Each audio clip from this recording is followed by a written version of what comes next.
صديقي دلني لله إني غاية الفردوس والظل الظليل.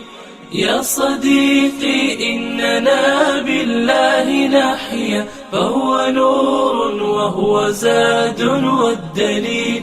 يا صديقي دلني لله إني غاية الفردوس والظل الظليل.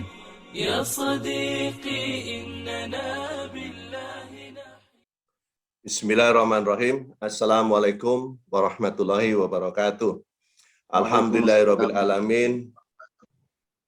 Asrafil amyai war musain Sayyidina Muhammadin wa ala alihi wa sahbihi asmain. Rabbi sholli sadri wa yassir amri wahlul 'uqdatam min lisani afqahu qauli.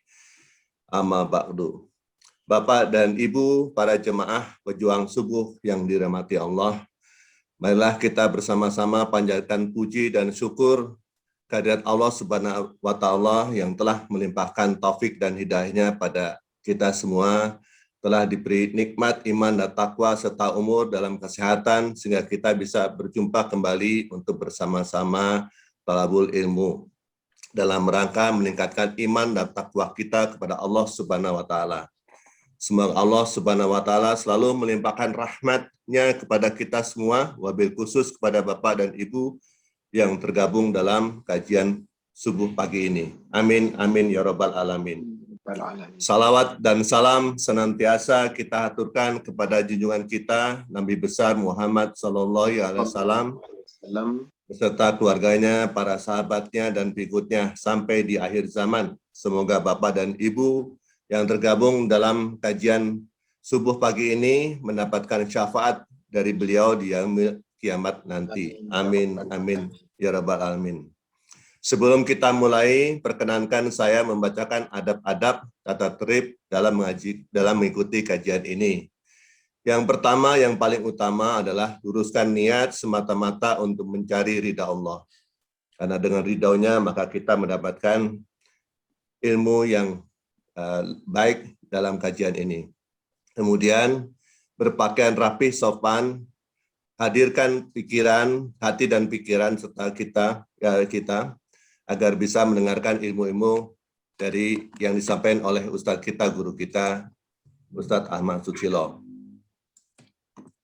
Selama kajian berlangsung, kami akan melakukan mute all kepada seluruh peserta agar dapat didengar tausiah dari Ustadz kita dengan baik. Lakukan stop video apabila Bapak dan Ibu ada yang sedang mengantuk atau dalam posisi lain yang tidak baik untuk dilihat. Apabila ada pertanyaan, silahkan ditulis melalui kolom chat. Nanti juga kami akan berikan kesempatan kepada Bapak dan Ibu untuk bertanya langsung pada Ustadz kita. Demikian kajian kita, dan untuk mempersingkat waktu, pagi ini telah hadir bersama kita, bersama-sama Ustadz Ahmad Susilo, yang akan menyampaikan topik mengenai menjadi wali Allah, berdasarkan surat Yunus ayat 62 dan 64. Jadi kita akan dengarkan bersama-sama apakah yang dimaksud dengan wali Allah itu, apakah hanya Rasul dan Nabi, atau kita juga termasuk Rasul Allah. Demikian untuk bersifat waktu, kami persilakan Pak Ustadz untuk memulainya. Silakan. Jazakallahu khairan Pak Redi. Bismillah. Assalamualaikum warahmatullahi wabarakatuh. Waalaikumsalam. Alhamdulillahi rabbil alamin. Hamdan katsiran thayyiban mubarakan fih kama yuhibbu rabbuna wa yarda. Ashhadu an la ilaha illallah wahdahu la syarika lah wa ashhadu anna Muhammadan abduhu wa rasuluhu la nabiyya ba'dah. Allahumma salli wa sallim wa barik ala Muhammadin wa ala alihi wa ashabihi ajma'in wa man tabi'ahum bi ihsan ila yaumiddin, amma ba'd. Ya ayyuhalladzina amanu taqullaha haqqa tuqatih wa la tamutunna illa wa antum muslimun. Ma'asyiral muslimin wal muslimat rahimani wa rahimakumullah. Bapak Ibu, para jamaah pejuang subuh Pondok Indah yang semoga dirahmati Allah, dan siapapun yang bergabung pada kesempatan pagi ini Insya Allah, semoga Allah meridhoi kita, melimpahkan rahmat dan barokahnya untuk kita. Semoga kita senantiasa diberikan oleh Allah hidayahnya untuk tetap istiqomah di atas jalan yang hak. Salawat Amin. serta salam semoga terlimpahkan, tercurahkan kepada Nabi kita Rasulullah Muhammad sallallahu alaihi wasallam. Semoga tercurah kepada seluruh keluarga, sahabat, dan seluruh pengikutnya hingga yaumil akhir. Menjadi wali-wali Allah. Siapakah wali Allah itu? Lalu bagaimana caranya kita bisa menjadi wali Allah? Di negara kita, di Indonesia, sangat masyhur kisah-kisah, cerita-cerita tentang wali Allah yang jumlahnya 9, wali songo. Betulkah wali itu hanya 9? Tentu saja kalau kita mengkaji ayat-ayat Al-Quran maupun Al-Hadis, ternyata yang menjadi wali-wali Allah itu siapapun orang Muslim yang benar-benar beriman dan taat kepada Allah, maka dia akan bisa menjadi wali Allah. Hanya wali Allah itu bukan klaim kita. Saya ini wali Allah, saya ini wali Allah. Bukan. Wali Allah adalah nanti yang akan menilai betulkah kita wali Allah atau tidak, Allah. Adapun Allah memberikan kriteria di dalam ayat-ayat Al-Quran, Rasul pun memberikan kriteria di dalam Al-Hadis. Siapa sesungguhnya wali Allah itu? Maka ketika kita ingin menjadi wali Allah, kita wajib mengikuti kriteria yang Allah tetapkan di dalam ayat-ayat Al-Quran, maupun kriteria yang Rasul sampaikan di dalam Al-Hadis. Siapa sesungguhnya wali Allah? Semoga kajian singkat kita pagi ini, insya Allah, akan membawa manfaat bagi kita. Dan semoga kita semua, wabil khusus para jamaah pendengar kajian kita pagi ini, para pejuang subuh Masjid Pondok Indah yang semoga dirahmati Allah, akan menjadi wali-wali Allah. Insya Allah. Salawat serta salam semoga terlimpahkan, tercurahkan kepada Nabi kita, Rasulullah Muhammad sallallahu alaihi wasallam. Semoga tercurah kepada seluruh keluarga, sahabat, dan seluruh pengikutnya hingga yaumil akhir. Baik, mari kita buka surat 10, surat Yunus ayat ke-62 sampai 64. Inilah ayat yang akan kita tadabburi dengan tema tadi, menjadi wali Allah. Allah Subhanahu wa taala berfirman, A'udzu billahi minasyaitonir rajim.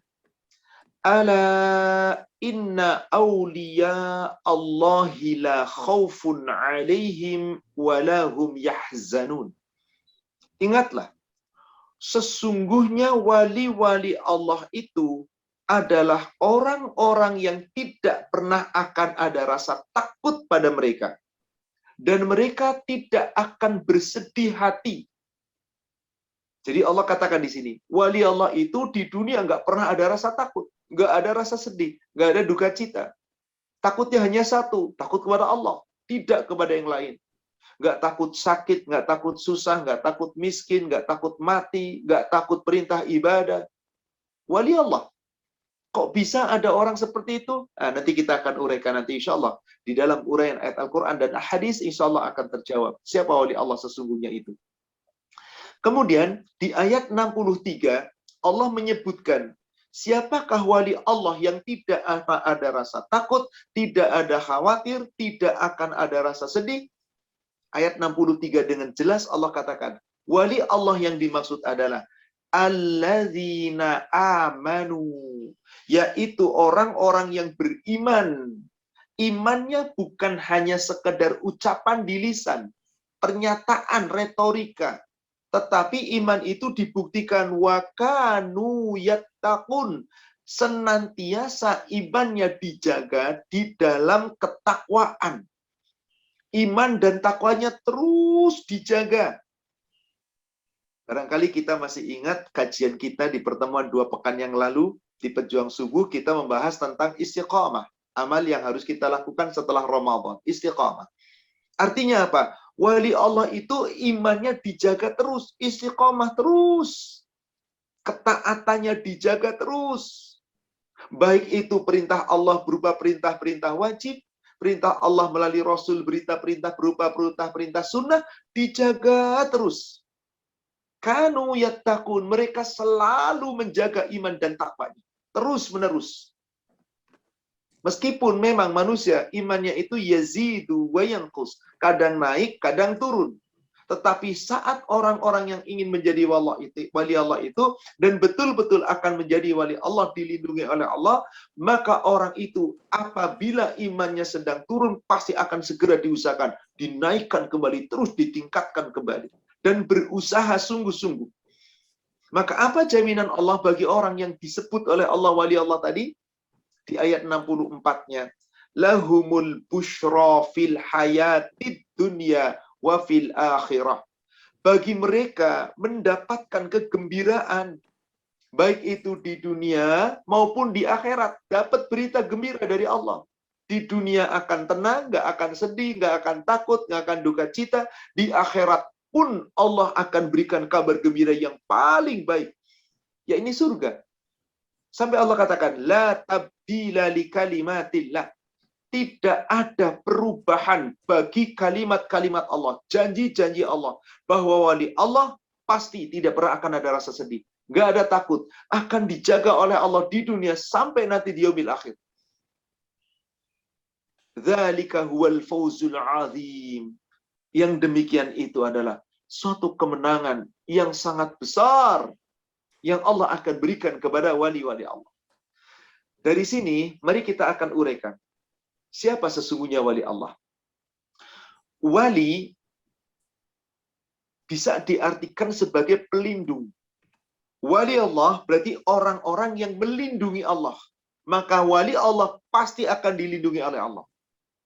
Timbul pertanyaan, apakah Allah butuh perlindungan? Kalau butuh perlindungan berarti Allah butuh pertolongan dong. Apakah Allah minta tolong? Apakah kita harus menolong Allah? Kita buka surat Al-Baqarah. Kita buka surat Al-Baqarah. Ayatnya, ayat yang ke-257. Al-Baqarah 257. Allah Subhanahu wa ta'ala berfirman, Allahu waliyul ladzina amanu. Sesungguhnya Allah itu adalah walinya orang-orang beriman, pelindungnya orang-orang beriman. Tapi kita disuruh oleh Allah jadi wali Allah kitanya. Allah yang akan menjadi wali kita nantinya. Bagaimana kita memahami ini? Bahwa kita menjadi wali Allah berarti kita melindungi Allah. Sementara Allah yang akan menjadi walinya orang beriman. Di dalam hadis yang diriwayatkan oleh Imam At-Tirmidzi, dan hadis ini hadis hasan sahih, dari seorang sahabat yang bernama Abdullah bin Abbas.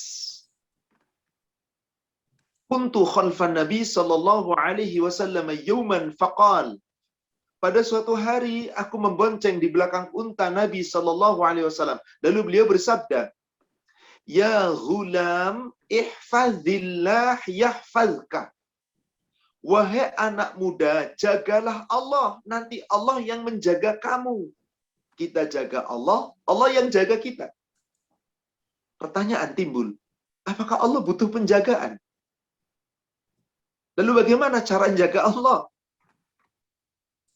Ihfazillah tajidhu tujahaka. Jagalah Allah. Nanti kamu dapati Allah senantiasa di hadapanmu.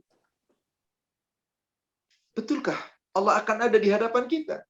Lalu kalau kita suruh jaga Allah, gimana cara kita menjaga Allah? Rasul berintahkan, Idza sa'alta fas'alillah. Apabila kamu meminta, mintalah pertolongan kamu lebih dulu kepada Allah. Jangan kamu minta sama makhluk, mintalah sama Allah. Wa idza sta'anta fasta'in billah. Jika kamu meminta pertolongan, meminta bantuan, minta sama Allah. Nanti Allah yang akan menjaga kamu. Ketika kita meminta kepada Allah, ketika kita menjaga Allah, yang dimaksud adalah ketika kita menjaga agama Allah, syariat Allah, aturan Allah, perintah Allah, ketetapan Allah, semua yang Allah perintahkan kita laksanakan. Yang kita dilarang Allah kita tinggalkan. Yang diatur dengan hukum syariat aturan kita ikuti. Maka saat itu Anda sedang menjaga Allah. Anda menjadi wali Allah. Allah yang akan melindungi kita. Allah yang akan menjaga kita. Saya buatkan contoh yang sederhana dari kata-kata penjagaan. Kalau kita sebut saja kita orang tua, kita punya anak, ada yang sudah dewasa, ada yang masih kecil. Anak yang masih kecil, balita, katakanlah umur 4 tahun. Sudah bisa jalan, lari-lari, dan seterusnya. Anak yang besar, usia SMP, katakanlah 15 tahun. Suatu ketika kita akan keluar rumah, mungkin 1 jam, mungkin 2 jam. Kita pesan sama anak kita yang besar, nak, tolong jagain adikmu ya yang masih kecil. Tolong jagain, awas jangan main keluar, di dalam rumah saja. Awasin, takut nanti ada sesuatu di rumah, ada pecah belah, dan seterusnya. Jagain ya nak. Dari kata-kata tolong jaga adikmu tersirat di sini. Berarti kakak itu menjagain adiknya secara fisik. Ketika pegang sesuatu yang kurang baik, kaca misalkan, gelas yang berlimpah serta, dijaga-jangan nak, takut jatuh nanti kena kaca. Ketika mau berangkat menuju ke dapur misalkan, di sana ada minyak, ada gas dan seterusnya, jangan nak, tarik lagi tubuhnya. Mau keluar rumah, masukin lagi. Nah, itulah kakak menjagain adik. Artinya apa? Betul-betul fisik yang dijaga. Tapi ketika orang tua berkata, nak, tolong jaga ya kata-kata papa dan mama. Tolong jaga ya kata-kata bapak dan ibu. Tolong jaga ya aturan bapak dan ibu di rumah ini. Siapa yang kita jaga? Kalau kita sebagai anak, orang tua kita berkata demikian. Kita nggak jagain orang tua kita secara fisik. Maka apa yang dijaga? Aturannya, perintahnya, larangannya, ketetapannya yang ada di rumah yang telah disampaikan oleh orang tua kita. Kita jaga. Berarti kita sedang menjaga orang tua kita. Suatu ketika orang tua berkata kepada kita, atau mungkin kita orang tua berkata pada anak, nak tolong dong jagain, nak tolong dong papa mama, tolong. Gimana cara nolong? Kamu tuh masih belajar, kamu tuh masih sekolah, tolong belajar dengan baik, jangan main melulu. Silahkan nanti main kalau belajar sudah selesai. Tolong ya nak, tolong papa mama belajar yang baik. Apakah anak kita nolongin kita? Tidak. Bagaimana cara nolong kita? Tidak secara langsung. Dia belajar dengan cara yang baik. Begitu belajar dengan baik, nilainya bagus, hasil sekolahnya bagus, lulus dengan nilai terbaik, pasti kita ngomong, makasih ya nak, makasih sayang ya, kamu sudah nolong papa dan mama. Loh, dengan apa kita nolong? Kamu belajar yang baik untukmu sendiri, lulus kamu sendiri, sukses kamu sendiri. Tapi kita ikut bahagia sebagai orang tua, secara tidak langsung anak kita nolong kita. Itulah yang dimaksud menjaga Allah. Jaga perintahnya, jaga larangannya, jaga aturannya, syariatnya, ketetapannya. Baik itu perintah wajib maupun perintah sunnah. Perintah Allah maupun perintah Rasul. Jaga dengan baik. Anda sedang menolong Allah. Kalau begitu Allah butuh pertolongan. Coba kita buka surat Muhammad. Surat 47, ayat yang ke-7. Bagaimana Allah Subhanahu wa taala berfirman di dalam surat Muhammad itu? Ya ayyuhalladzina amanu. Hai orang-orang yang beriman. In tansurullah yansurkum. Jika kamu menolong Allah, di dalam kurung terjemahannya biasanya ditambahin agama. Karena yang dimaksud menolong Allah bukan fisiknya, bukan jasadnya Allah, bukan wujudnya Allah. Tetapi aturannya. Di mana aturan Allah? Agama. Kita sudah memeluk Islam. Lalu kita dinyatakan sebagai orang beriman. Apabila Anda orang beriman, tolonglah Allah. In tansurullah, jika kamu menolong Allah, yang dimaksud menolong Allah itu agamanya. Bukan Allahnya secara fisik kita jaga, tidak. Allah punya aturan. Yakni ada perintah, ada larangan, ada syariat. Tolong, aturan itu kamu lakukan. Berarti kamu sedang menolong Allah. Maka Allah katakan, yansurkum. Allah yang nanti akan menolong kamu. Wa yuthabbit aqdamakum. Allah yang meneguhkan kedudukanmu. Jadi siapapun kita seorang beriman yang ingin menjadi wali Allah harus menolong Allah. Saya tambahkan satu ayat lagi. Silahkan dibuka surat As-Saff, surat 61. Surat As-Saff, surat 61, Allah Subhanahu wa Ta'ala berfirman di ayat 14, ayat terakhir. Kembali, ayat ini panggilan khusus untuk orang beriman. Allah Subhanahu wa Ta'ala berfirman di dalam ayat tersebut. Surat 61, ayat 14, ayat terakhir.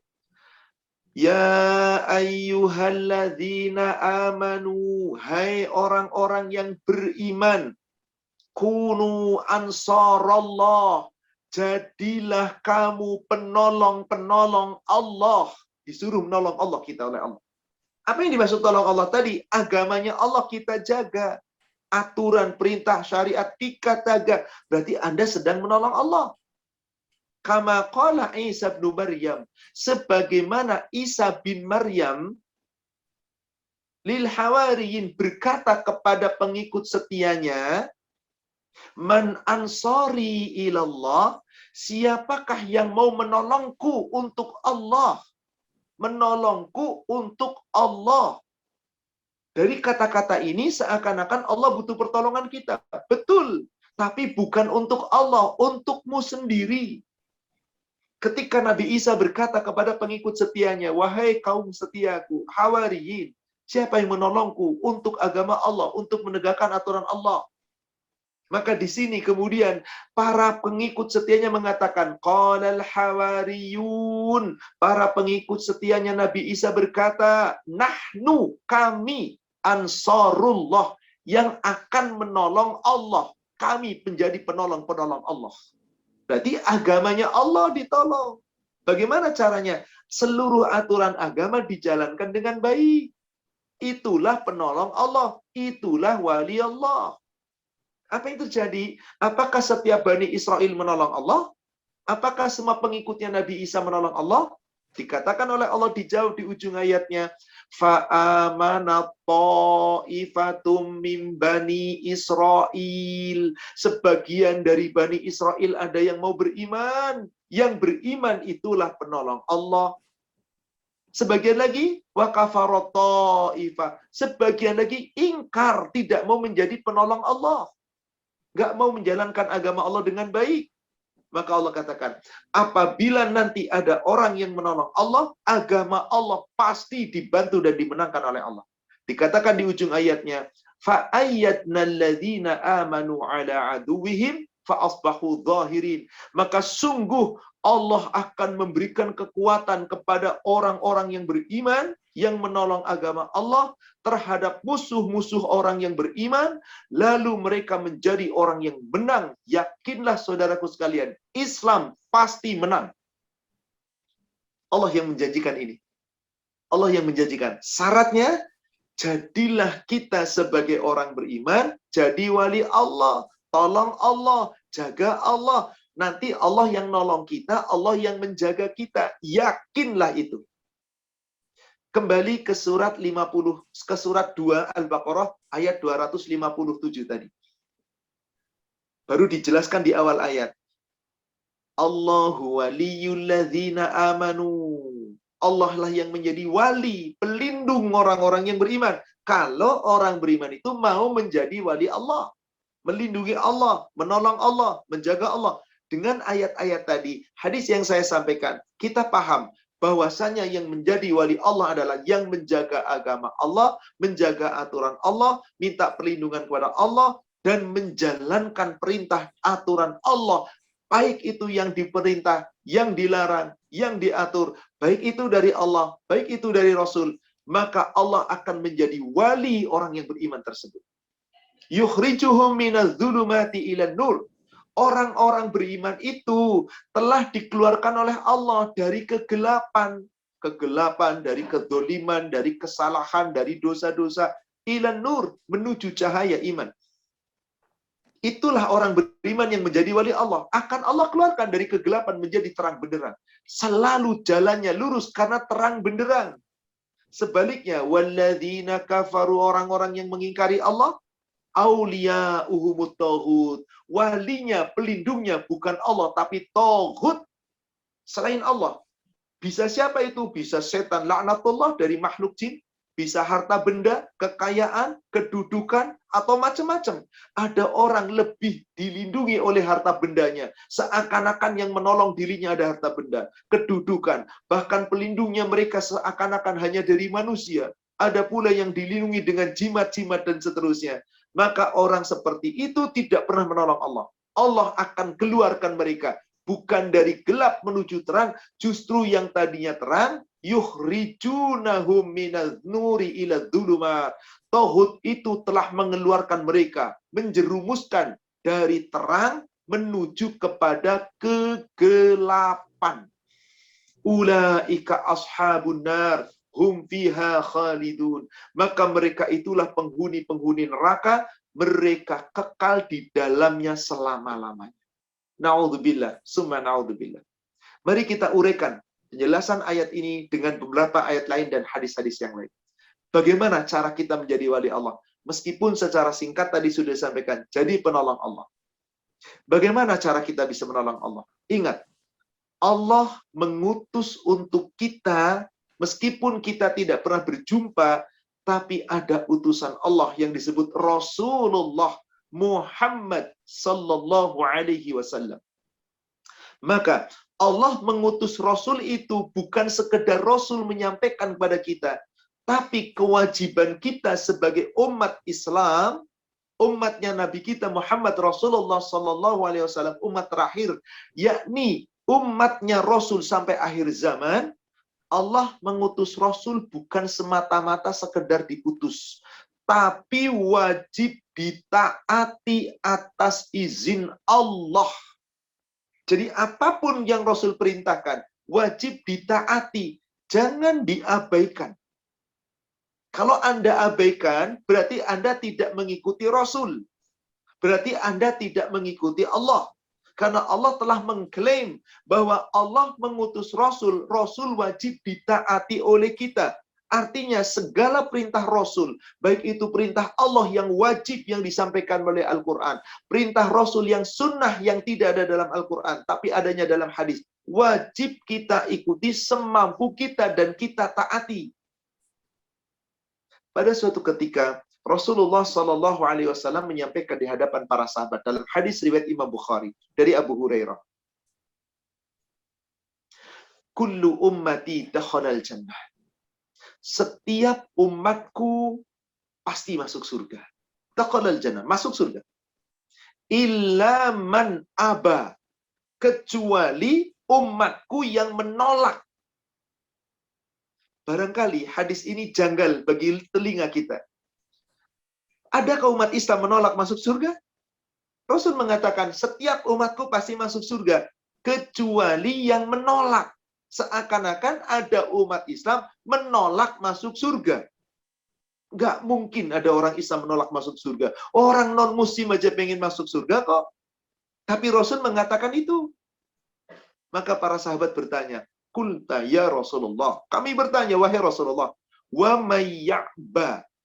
Siapakah gerangan orang-orang yang menolak masuk surga itu ya Rasulullah? Maka Rasulullah Sallallahu Alaihi Wasallam bersabda, Kullu ummati man atani dakhalal jannah. Setiap umatku, yakni kita umat Islam, yang mau mentaati aku, berarti menjalankan perintah Allah maupun perintah Rasul, dakhalal jannah, masuk surga. Waman asoni, tapi jika dia tidak mau taat kepadaku, berdurhaka kepadaku, faqad aba. Umatku yang tidak mentaati aku, maka sesungguhnya mereka itulah yang menolak masuk surga. Jadi ada orang nggak mau jadi wali Allah. Siapa mereka? Menolak masuk surga, yang tidak mentaati Rasul, mengabaikan Rasul. Kalau begitu, saudaraku sekalian, siapa yang ingin menjadi wali Allah, wajib taat kepada Rasul. Kita buka surat An-Nisa, surat 4 ayat 80. Surat 4 ayat 80. Allah Subhanahu wa taala berfirman,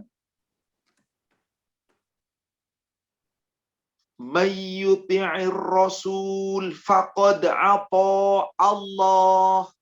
barang siapa yang mentaati Rasul, maka sesungguhnya dia telah mentaati Allah.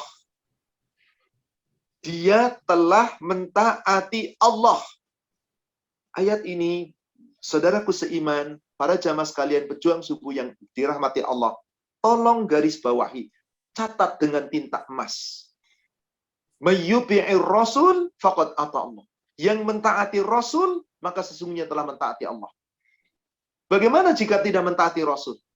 Wa man tawalla, dan siapa yang tidak mentaati Rasul, yakni berpaling dari ketaatan kepada Rasul itu, fama arsalnaka alaihim hafidha. Allah cuma mengklaim begini, wahai Muhammad, kami tidak mengutusmu untuk menjadi pelindung, pemelihara umat. Rasul itu bukan ditugasi ngelindungin kita, Pak, bukan. Rasul itu ditugasi menyampaikan perintah, aturan, larangan, yang wajib, yang sunnah, itu disampaikan. Yang mentaati berarti mentaati Allah. Yang tidak mentaati berarti Anda berpaling. Allah tidak menjadikan Rasul untuk menjaga kita. Anda nggak mau jaga diri Anda sendiri. Saya buatkan contoh. Mohon maaf, contoh. Di negara kita khususnya, dan umumnya umat Islam di seluruh dunia, wallahu a'lam, di negara kita khususnya mengatakan bahwasanya yang namanya manusia itu, kebanyakan umat Islam, kalau memahami tentang wajib, itu sepakat. Hukum wajib itu, ibadah wajib itu wajib dijalankan. Kalau ditinggalkan dosa, maka neraka.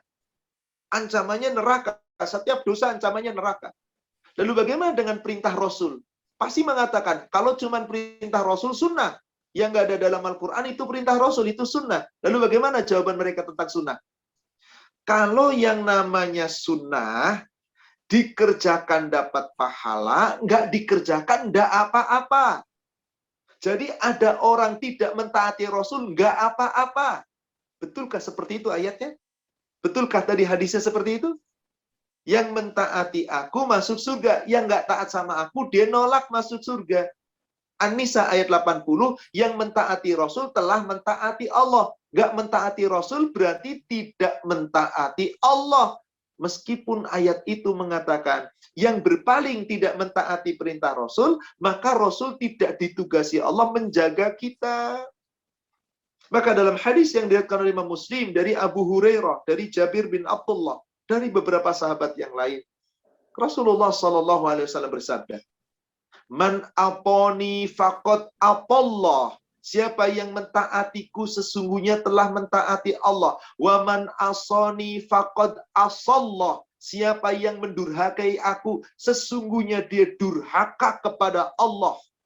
Jadi kalau ada orang Islam tidak menjalankan sunnah Rasul, bisa jadi durhaka kepada Allah. Tidak setiap sunnah boleh kita tinggalkan, saudaraku sekalian. Siapa yang ingin menjadi wali Allah, tegakkan wajib, tegakkan sunnah, jaga. Saya tunjukkan beberapa ayat tentang itu. Mari kita lanjutkan. Surat Al-Ahzab, surat 33, ayat 21. Kenapa kita wajib mentaati Rasul? Bahkan mengikuti sunnah Rasul. Karena Allah klaim, teladan terbaik bagi kita umat Islam. Apalagi yang ingin menjadi wali Allah, tidak lain tidak bukan kecuali satu, Nabi kita Muhammad sallallahu alaihi wasallam. Laqad kana lakum fi Rasulillahi uswatun hasanah. Sungguh telah ada pada dirimu teladan yang paling baik adanya pada Rasulullah sallallahu alaihi wasallam. Uswatun hasanah, suri teladan yang terbaik bagi umat Islam untuk menjadi wali Allah, Rasulullah sallallahu alaihi wasallam. Untuk siapa? Liman kana yarjullah, bagi orang-orang yang menginginkan perjumpaan dengan Allah. Bukankah kita ingin berjumpa dengan Allah? Hanya penghuni surga yang bisa melihat Allah. Gak mungkin ada orang lain bisa melihat Allah, hanya penghuni surga. Berarti yang dimaksud liman kana yarjullah, siapa yang menghendaki perjumpaan dengan Allah, berarti dia orang yang menghendaki surga. Ikuti Rasulullah sebagai teladan. Wal yaumil akhir, dan orang-orang yang ingin berjumpa dengan Allah dan Rasulnya pada hari akhir. Wa dzakarallaha katsira. Rasul adalah orang yang paling banyak mengingat Allah. Maka Allah wajibkan kita, siapa yang ingin jadi wali Allah, wajib mentaati Allah dan Rasulnya. Bahkan Allah mengklaim, siapa yang cinta kepada Allah, buktikan cinta Anda dengan mentaati Rasulnya. Maka Allah pasti akan mencintai kita. Suratnya, surat Ali Imran, surat 3, ayat 31. Surat 3, surat Ali Imran, ayat 31. Allah subhanahu wa ta'ala berfirman. Qul, Muhammad, katakan. In kuntum tuhibbunallah, jika kamu benar-benar mencintai Allah, fattabi'uni, maka ikutilah aku. Ikuti aku. Bapak Ibu sekalian yang semoga dirahmati Allah, di saat ayat ini turun, Nabi Muhammad SAW diperintah Allah langsung menyampaikan kepada para sahabat. Para sahabat langsung mendengar ayat ini dari lisan Nabi SAW. Bayangkan Bapak Ibu sekalian, jika kita ini masih hidup, sekarang kita hidup, Rasul masih hidup di tengah-tengah kita. Beliau bersabda kepada kita, wahai kaumku, jika kamu semua betul-betul cinta sama Allah, ikuti aku. Tegas ayat itu, Allah perintahkan. Jika kita mencintai Allah, wajib kita mengikuti aku. Aku yang dimaksud di sini, maaf, bukan saya yang sedang bicara. Rasul Muhammad sallallahu alaihi wasallam. Jadi siapa yang mencintai Allah, wajib ikuti Rasul. Apa jaminannya kalau kita mencintai Allah dan mengikuti Rasul? Yuhibbukumullah. Niscaya Allah akan mencintai kamu. Jadi siapa yang ingin jadi wali Allah, ikuti Rasul. Tidak lain, tidak bukan. Ikuti Rasul. Allah mencintai kamu. Wa yaghfir lakum. Allah mengampuni kamu. Dzunubakum, seluruh dosa-dosa kamu. Wallahu ghafurur rahim. Allah Maha Pengampun. Allah Maha Penyayang. Ayat ini, saudaraku sekalian, ini sebuah ujian, imtihan bagi umat Islam. Betulkah Anda betul-betul ingin jadi wali Allah yang akan dicintai Allah? Buktikan ketaatan Anda kepada Rasul. Cintai Rasul bukan cuma di lisan, bukan retorika, bukan nyanyian, bukan pujian sementara. Mencintai Rasul adalah mengikuti bagaimana contoh beliau, sunnah beliau, ketetapan beliau, tata cara ibadah beliau. Lakukan, itu bukti Anda cinta sama Rasul. Maka Allah akan mencintainya. Maka siapa yang ingin menjadi wali Allah, mutlak wajib dia mengikuti Rasul. Taat kepada Allah jangan hanya kepada Allah yang wajib saja. Taat kepada Rasul. Yang sunnah pun kita kerjakan semampu kita. Dan itu yang Allah perintahkan, saudaraku sekalian.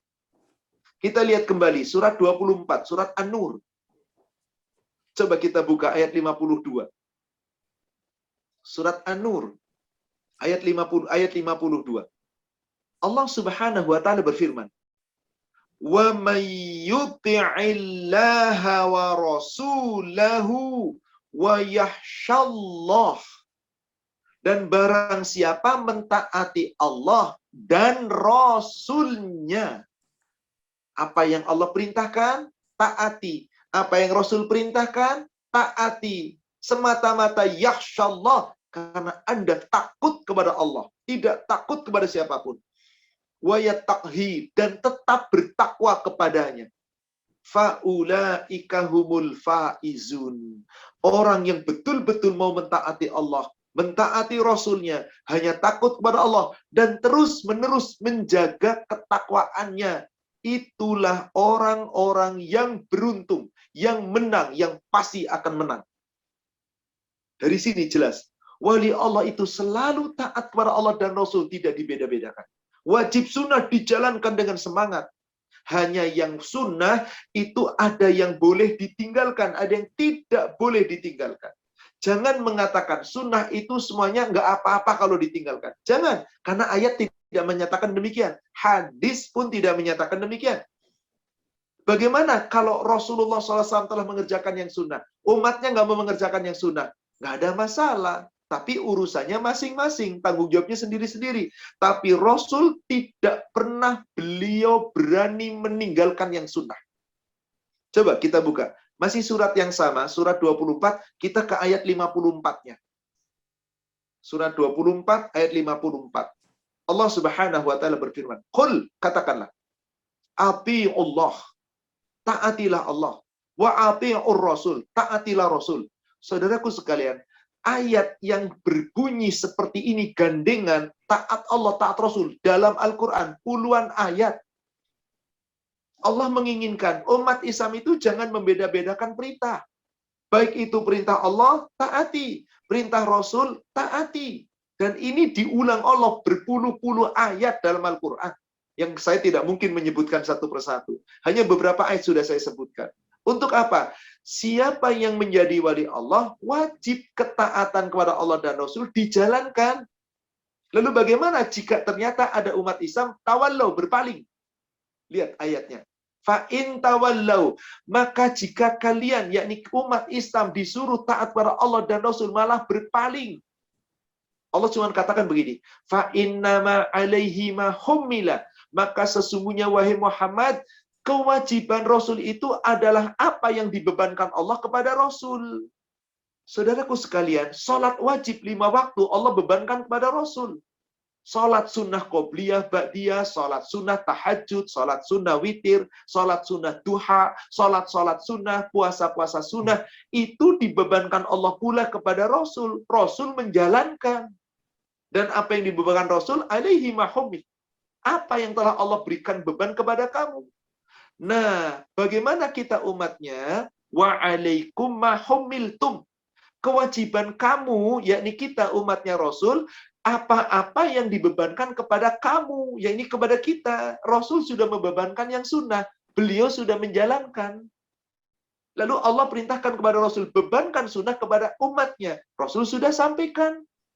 Gimana kalau umatnya nggak menjalankan? Coba kita lihat. Wa in tuti'u tahtadu. Jika kamu tetap mentaati perintah Allah dan perintah Rasulnya, wajib maupun sunnah, maka kalian mendapatkan petunjuk. Lalu bagaimana kalau tidak mentaati? Bukan tanggung jawab Rasul. Maka di ujung ayat yang Allah berfirman, wa ma 'ala rasul illal balaghul mubin. Kewajiban Rasul hanyalah menyampaikan dengan jelas. Subhanallah, Bapak Ibu, saya yakin kita sudah pernah mendengar hadis. Jelas ada perintah sholat sunnah, baik itu rawatib, baik itu tahajud, qiyamul lail, witir, duha. Saya yakin kita semua paham. Jelas sekali ada perintah puasa sunnah, puasa Senin Kemis, Ayyamul Bait, Semarin 6 hari di bulan Syawal, dan lain nanti di hari-hari yang lain. Ada Arafah, ada Asyura, kita tahu. Tapi banyak umat Islam meninggalkan yang sunnah itu. Apa sebabnya? Menggampangkan. Lalu dia katakan, sunnah nggak apa-apa. Kalau perintah Allah wajib dijalankan. Kalau sunnah dikerjakan dapat pahala, ditinggalkan tidak apa-apa. Betulkah seperti itu? Tidak, saudaraku sekalian. Ada ancaman yang sangat berat, bahkan sangat dahsyat, yang sering tidak disadari umat Islam yang meninggalkan sunnah. Padahal Allah telah menyampaikan dalam Al-Quran.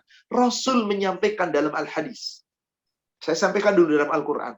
Apa ancamannya dari Allah bagi orang yang meninggalkan sunnah Rasul, menganggap remeh yang diperintah Rasul? Padahal Allah perintahkan kepada kita, jalankan. Masih di surat yang sama, An-Nur, surat 24. Ayatnya ayat 63. Coba kita buka Bapak Ibu sekalian. Surat 24, surat An-Nur, ayat 63.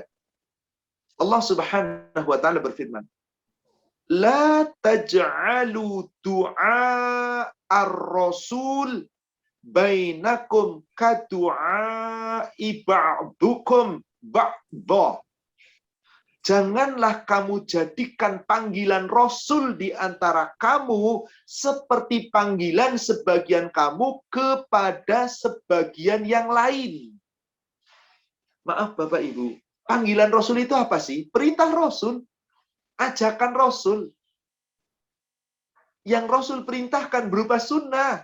Itu panggilan Rasul. Kamu jangan abaikan, jangan kamu jadikan panggilan Rasul di antara kamu seperti panggilan sebagian kamu kepada yang lain. Kalau Rasul nyuruh, itu beda dengan kita yang nyuruh.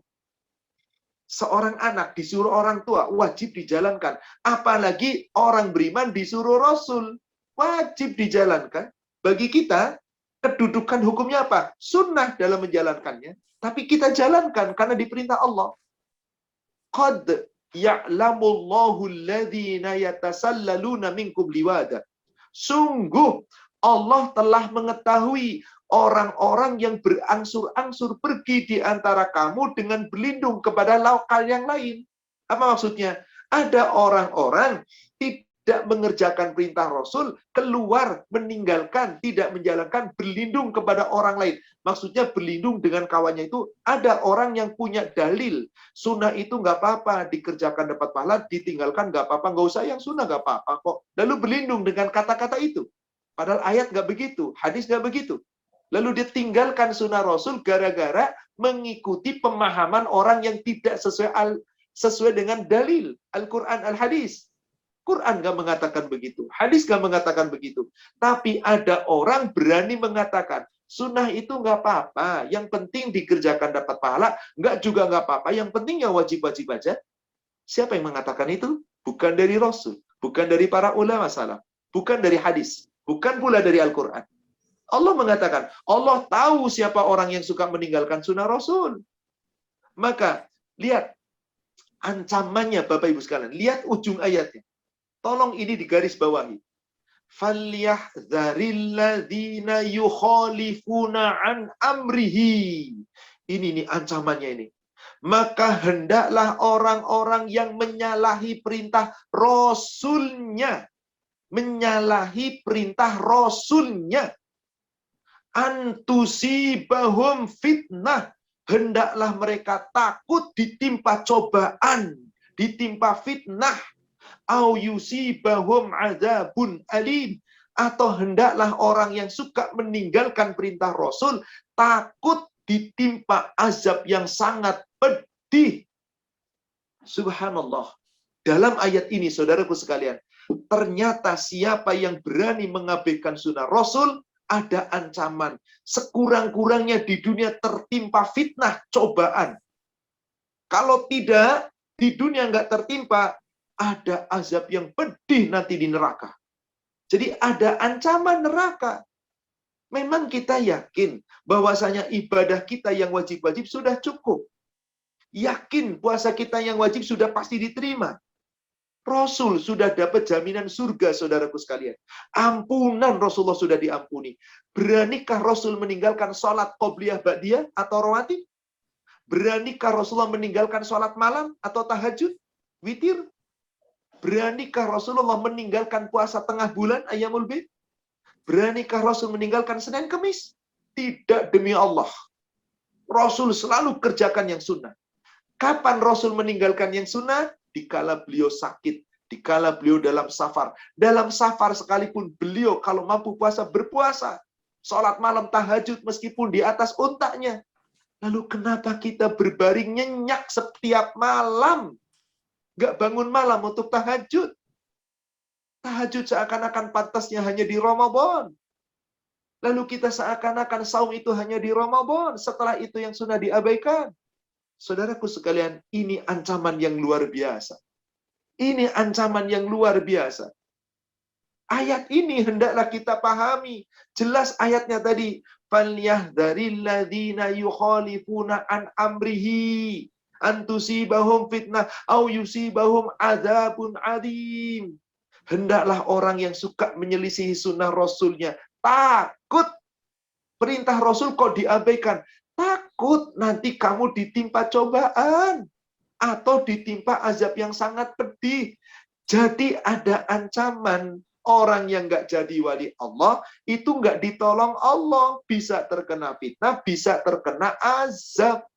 Sedangkan orang yang menjadi wali Allah, siapa tadi pelindungnya? Allah. Malaikat-malaikat Allah turunkan.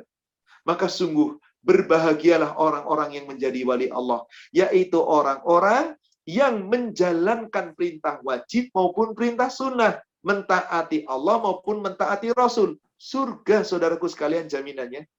Monggo dibuka surat An-Nisa, surat 4 ayat 69. Surat 4 ayat 69. Allah Subhanahu wa taala berfirman dalam ayat tersebut. Wa may yuti'illah, dan barang siapa yang mentaati Allah wa rasulahu dan rasulnya, faulaika ma'al ladzina an'ama Allahu 'alaihim. Siapa yang betul-betul mentaati perintah Allah dan Rasulnya, mereka itu akan ditempatkan oleh Allah di dalam surga bersama dengan orang-orang yang telah diberi nikmat oleh Allah kepada mereka. Siapakah orang yang telah diberi nikmat? Minan nabiyyin, ditempatkan di surga bersama para nabi-nabi. Wasiddiqin, ditempatkan dengan orang-orang yang jujur, yang siddiq, yang betul-betul jujur menjalankan agamanya. Wasyuhada, ditempatkan pula dengan orang-orang yang mati syahid. Wassalihin, ditempatkan dengan orang-orang yang saleh. Wahasuna ulaika rafiqa, orang-orang yang berada di dalam surga, itulah sebaik-baik teman. Semoga kita, para jamaah pejuang subuh, dan yang mengikuti kajian pagi ini, menjadi teman terbaik yang akan dipertemukan sampai ke dalam surga. Bagaimana caranya? Jadilah wali Allah. Jadilah wali Allah. Kita lanjutkan. Ada sebuah hadis yang diriwayatkan oleh Imam Bukhari. Ini, judul hadis ini adalah wali Allah. Menjadi wali Allah. Hadis riwayat Imam Bukhari dari Abu Hurairah. Rasulullah Sallallahu Alaihi Wasallam bersabda, "Man adali waliyan faqad adzantuhu bil harb." Barang siapa yang memusuhi wali-waliku, maka sesungguhnya telah mengumumkan perang. Jadi orang yang memusuhi wali Allah, siapa wali Allah tadi sudah kita jelaskan, yang imannya benar, jaga perintah Allah, jaga perintah Rasul, wajib sunnah dijaga sebaik-baiknya, taat kepada Allah, taat kepada Rasul, segalanya kita jaga. Maka nanti saat ada yang memusuhi wali Allah, faqad adzantuhu bil harb. Allah yang akan memeranginya. Dia sesungguhnya perang melawan Allah. Maka ayatnya tadi, An-Nisa juga disebutkan. Kemudian tadi Al-Baqarah disebutkan 257. Wali Allah itu walinya orang beriman. Orang beriman itu pun menjadi walinya Allah. Pasti akan dilindungi Allah. Nggak ada rasa takut. Karena Allah yang menjaga. Allah yang memberikan penjagaan. Man adzali waliyan faqad adzantuhu bil harb. Siapa yang memusuhi wali-wali Allah, maka sesungguhnya dia telah perang lawan Allah. Maka Bapak Ibu, orang yang memusuhi orang beriman, laki-laki atau perempuan, gak bakal selamat di hadapan Allah. Meskipun boleh jadi di dunia selamat. Allah berjanji, salah satunya di surat Al-Buruj, surat 85. Ayatnya ayat yang ke-10.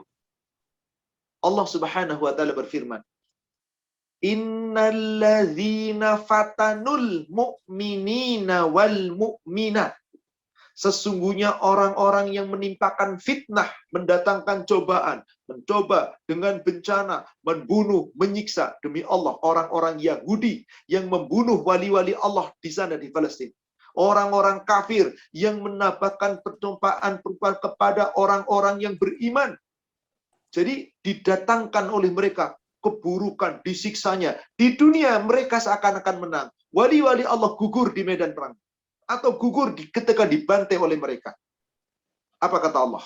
Summa lam yatubu, kemudian orang-orang yang memusuhi wali Allah itu menyiksa, menyakiti, menimpakan cobaan, gak mau bertobat, falahum adzabu jahannam. Maka sungguh di dunia mereka aman, tapi bagi mereka Allah sediakan azab jahannam. Walahum adzabul hariq, dan mereka mendapat siksa yang membakar.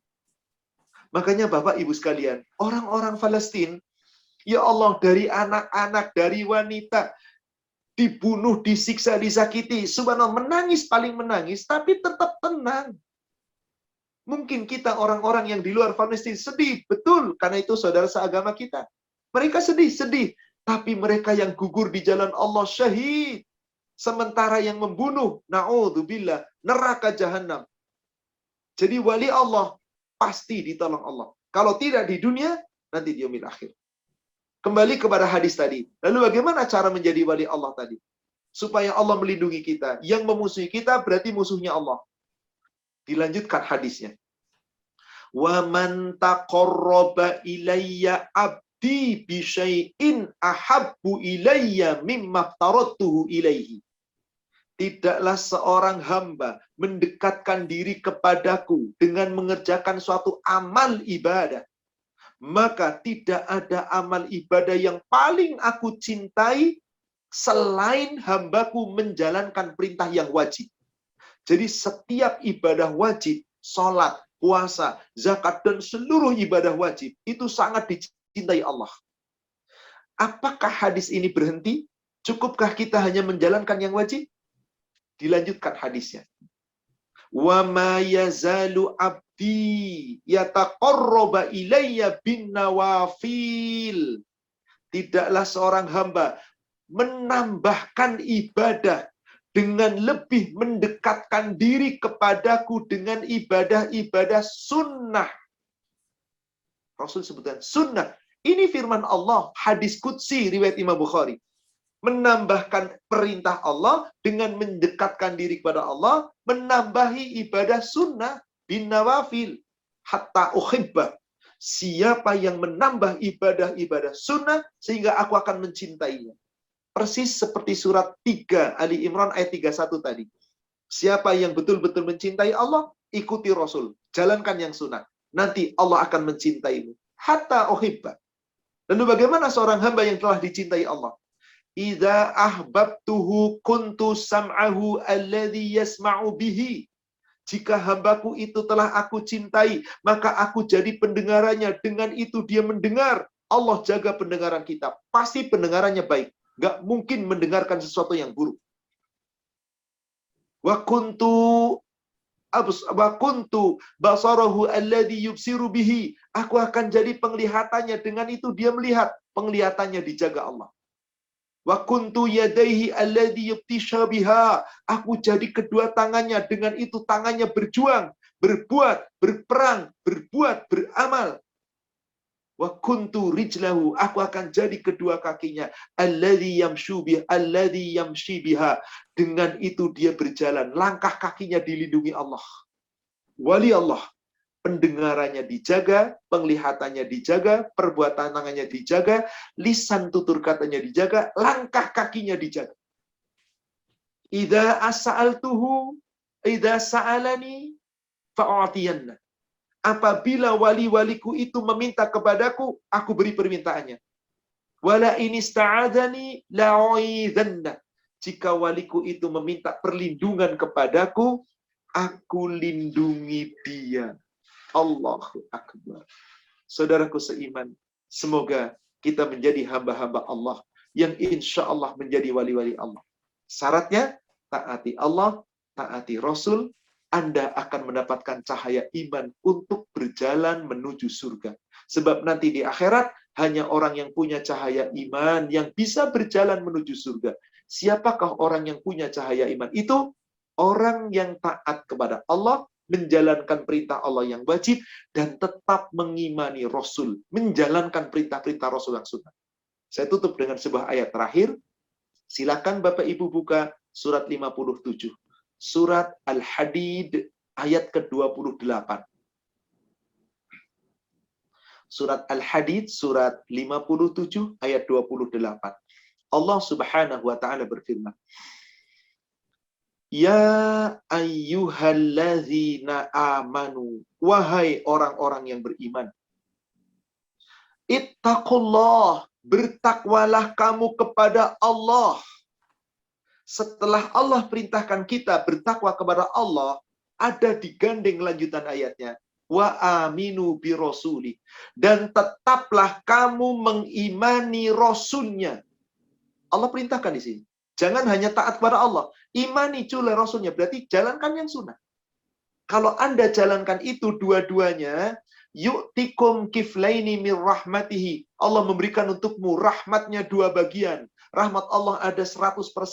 Allah bagi dua. Satu bagian diturunkan di dunia. Berapa yang diturunkan di dunia? 1%. Ditahan oleh Allah satu bagian di akhirat. Berapa bagian di akhirat? 99%. Khusus untuk penghuni surga. Siapa yang ingin dapat rahmat Allah 2 bagian, dunia dapat, akhirat dapat, ikuti Allah dan perintah Rasulnya. Allah katakan di sini, yu'tikum kiflaini min rahmati. Allah berikan untukmu 2 bagian rahmat Allah. Dunia dan akhirat dapat. Wa yaj'al lakum nura. Dengan rahmat Allah itu Allah berikan untukmu cahaya iman. Tamshuna bihi, dengan cahaya iman itu kamu berjalan menuju surga. Wa yaghfir lakum, Allah ampuni dosa-dosamu. Wallahu ghafurur rahim. Sungguh Allah itu Maha Pengampun, Allah itu Maha Penyayang. Dari ayat ini jelas saudaraku sekalian, siapa yang ingin masuk surga harus punya cahaya iman. Dengan cahaya iman Anda berjalan menuju surga. Mohon maaf, saya mau tambahkan satu ayat sebagai bukti bahwasanya dengan cahaya iman kita ke surga. Lihat masih surat yang sama, 57 ke ayat 12. Mundur ke ayat sebelumnya, 12. Maaf, saya tambahkan satu ayat. Allah katakan begini. Yauma taral mu'minina wal mu'minati yas'a nuruhum baina aydihim. Pada hari nanti kamu akan melihat orang-orang laki-laki yang beriman, perempuan yang beriman. Betapa cahaya mereka terpancar di depan dan di sebelah kanan mereka. Subhanallah, terpancar di depan dan di sebelah kanan. Maka orang-orang yang punya cahaya iman itulah Allah katakan, busyrakumul yauma jannatun tajri min tahtihal anhar. Bergembiralah kamu hai orang-orang yang punya cahaya iman, masuk surga yang mengingari sungai-sungai di bawahnya. Khalidina fiha, kekal di dalamnya selama-lamanya. Dzalika huwal fawzul adzim. Itulah kemenangan yang besar. Tanpa cahaya iman kita nggak bisa menuju surga. Tapi bagaimana cara mendapatkan cahaya iman? Tadi di ayat 58, taati Allah, jalankan perintah Allah yang wajib. Taati Rasul, jalankan perintah Rasul yang sunnah. Semampu kita, seakan-akan sunnah Rasul itu kewajiban kita. Jaga baik-baik. Semoga dengan itu kita menjadi wali-wali Allah. Wallahu a'lam. Demikian Bapak Ibu jamaah sekalian, karena sudah jam 6:30, saya diberi waktu 1 jam untuk pencerahan. Saya kembalikan kepada admin untuk kita lanjutkan dengan tanya jawab. Silakan. Alhamdulillah, terima kasih, Masya Allah. Jadi ternyata untuk menjadi wali Allah tidak harus adalah orang yang ditunjuk seperti Rasul dan Nabi, ataupun wali-wali seperti Wali Songo, tapi kita pun bisa menjadi wali Allah, yaitu dengan cara mentaati dan mentaati perintah Allah dan Rasul-Rasulnya. Baik, sebelum tanya jawab, perkenankan saya membacakan beberapa pengumuman dahulu. Pak Syahid, mohon dibantu.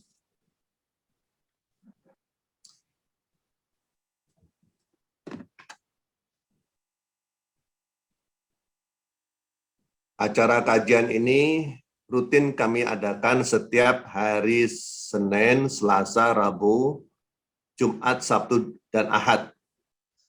Acara hari ini sebetulnya ada acara kajian keluarga sakinah untuk yang akan mengadakan konsultasi secara private jam 6 nanti dengan Ustadz dengan jam 6.30 dengan Ustadzat Ulfatmi. Bagi yang akan mengikuti konsultasi keluarga secara private dapat menghubungi admin kami di 0811 17 30 114. Silakan nanti mendaftar, nanti akan diatur bagaimana konsultasinya.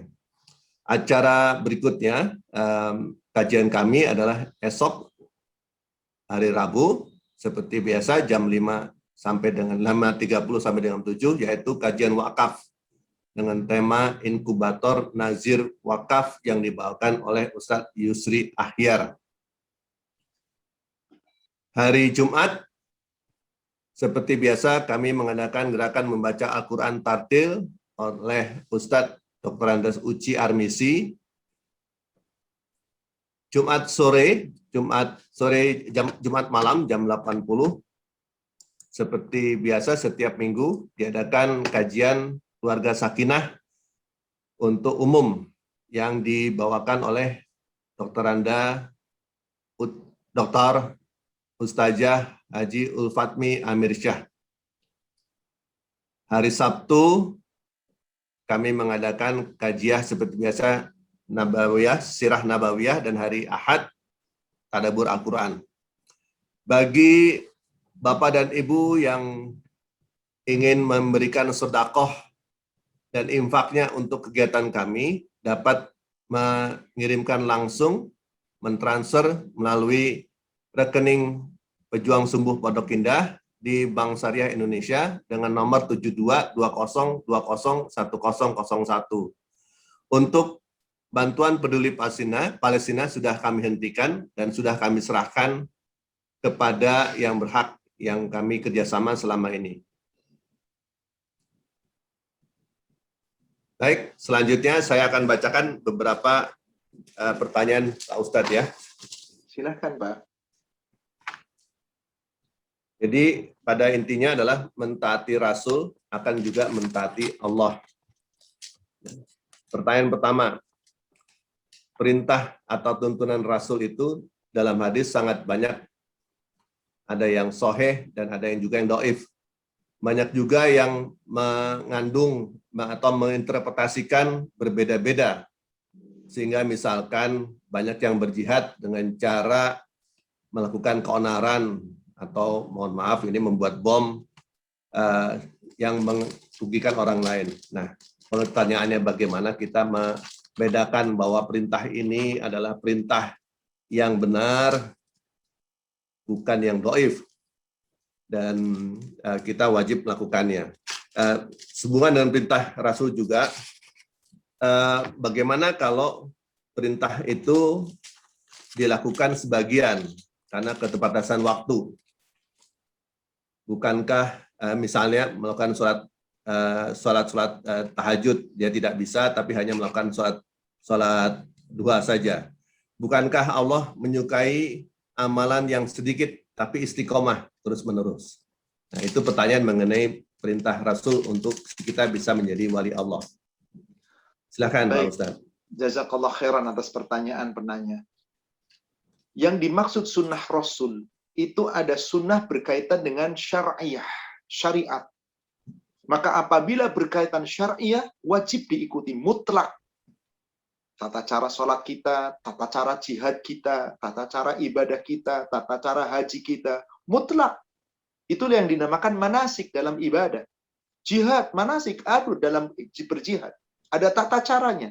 Tidak boleh sembarangan. Allah melalui Rasulnya tidak pernah mengajarkan kekerasan seperti yang diceritakan tadi. Adanya bom bunuh diri, adanya menteror orang, adanya dengan cara-cara yang anarkis. Nggak pernah Islam mengajarkan itu. Islam itu diperintahkan dengan lemah lembut, dengan kesabaran. Maka sebetulnya itu bukan cara Rasul, tapi mengimplementasikan jihad sabilillah dengan hawa nafsu. Jangan kita ikut yang seperti itu. Lalu ada yang berkaitan sunnah berkaitan dengan ubudiyah, ibadah. Contoh, sholat wajib, ada sholat sunnah. Puasa wajib, ada puasa sunnah. Sedekah wajib, ada sedekah sunnah. Umrah wajib, ada umrah sunnah. Maka dalam urusan ubudiyah ini, ada yang Anda harus jalankan, ada yang boleh ditinggalkan. Contoh, dalam urusan ibadah, sunnah, sholat sunnah, ada yang wajib Anda jalankan, ada yang ditinggalkan. Mana yang wajib dijalankan? 10 rakaat perintah Rasul yang nggak boleh ditinggalkan. Bahkan Ummu Habibah mengatakan 12 aku nggak pernah tinggalkan sejak Rasul pesan. Apa diantaranya? 2 rakaat sebelum duhur, 2 rakaat sesudah duhur, 2 rakaat setelah maghrib, 2 rakaat setelah isya, 2 rakaat sebelum subuh. Ini 10 yang nggak boleh ditinggalkan. Yang Abdullah bin Umar mengatakan hafidtu minan nabi. Aku hafal ini pesan Nabi, nggak boleh ditinggalkan. Adapun qobliyah asar, qobliyah maghrib, qobliyah isya, Anda tinggalkan nggak apa-apa. Qobliyah duhur 4, Anda mampu, bagus. 2 saja, nggak apa-apa. Ba'diyah duhur 4, bagus. 2 saja, nggak apa-apa. Jadi tidak setiap qobliyah ba'diyah itu boleh kita tinggalkan. Yang tekankan 10 tadi mutlak. Sholat malam penanya mengatakan, bukankah yang dicintai amal ibadah itu yang sedikit tapi dawam? Betul, tapi ingat, ada aturannya. Jangan sedikit menurut kita. Suatu ketika Rasulullah menyindir seorang sahabat ahli ibadah, namanya Abdullah bin Amr bin Al-As. Hadis sahih riwayat Imam Bukhari Muslim. Ya Abdullah, la takum mithla fulan. Kana takumu minal lail, fataraka qiyamul lail. Hai Abdullah, kamu jangan kayak si fulan tuh. Dia itu kadang-kadang sholat malam, dia sholat witir, dia sholat malam, dia tahajud, tapi lain waktu ditinggalin. Jangan kayak dia. Sholat malam itu rutin. Meskipun sedikit. Jangan ditinggalin. Perintah Allah dan Rasulnya. 17 ayat 79. Wa minal lail fatahajjat bihi nafilatan lak. Rasul bersabda dalam hadis riwayat Ahmad, Abu Daud dan Tirmizi dari sahabat Ali bin Abi Thalib, al-witu haqq ala kullil muslim. Witir itu haknya Allah atas setiap muslim. Jadi sekurang-kurangnya sholat malam Anda jangan tinggalkan, minimal tahajud 2 rakaat, witir 3 rakaat. Atau tahajud 2 rakaat, witir 1 rakaat. Nggak mampu, ya sudah witir saja minimal 1 rakaat, 3 rakaat, 5 rakaat. Lakukan. Dawam. Jangan ditinggalin sholat malam. Karena terbatasan waktu. Siapa bilang terbatas waktu? Tidak. Kalau kita meyakini ingin jadi wali Allah, nggak mungkin ninggalin. Rasul demi Allah, saudaraku sekalian, nggak pernah berani ninggalin sholat malam. Kecuali lantaran sakit. Atau pernah dalam safar, beliau tidak, karena ketiduran, beliau tidak sholat malam. Maka diganti dengan sholat duha. Tidak tiap hari diganti dengan duha. Adapun duha, wasiat tersendiri lagi. Rasul wasiat kepada Abu Darda, kepada Abu Hurairah, kekasihku tercinta berwasiat kepadaku, jangan tinggalkan 3 perkara. Saum 3 hari setiap bulan, yaitu Ayyamul Bait. Kemudian sholat duha, 2 rakaat minimal kita kerjakan. Lalu 3, witir Anda wajib jalankan tiap malam. Jika Anda mampu, bangun akhir malam. Jika tidak, boleh sebelum tidur. Ini yang namanya istiqomah. Amal yang sedikit tapi dikerjakan terus. Betul, jangan sampai satu hadis dipahami sendiri. Hadisnya sahih riwayat Imam Muslim dari Ummul Mukminin. Ja'a rajulun su'ila Nabi sallallahu alaihi wasallam. Datang seorang laki-laki bertanya kepada Rasulullah sallallahu alaihi wasallam, "Man ahabba amalu ilallah?" Apakah amal yang paling dicintai Allah? Adwamuhu wa in qalla.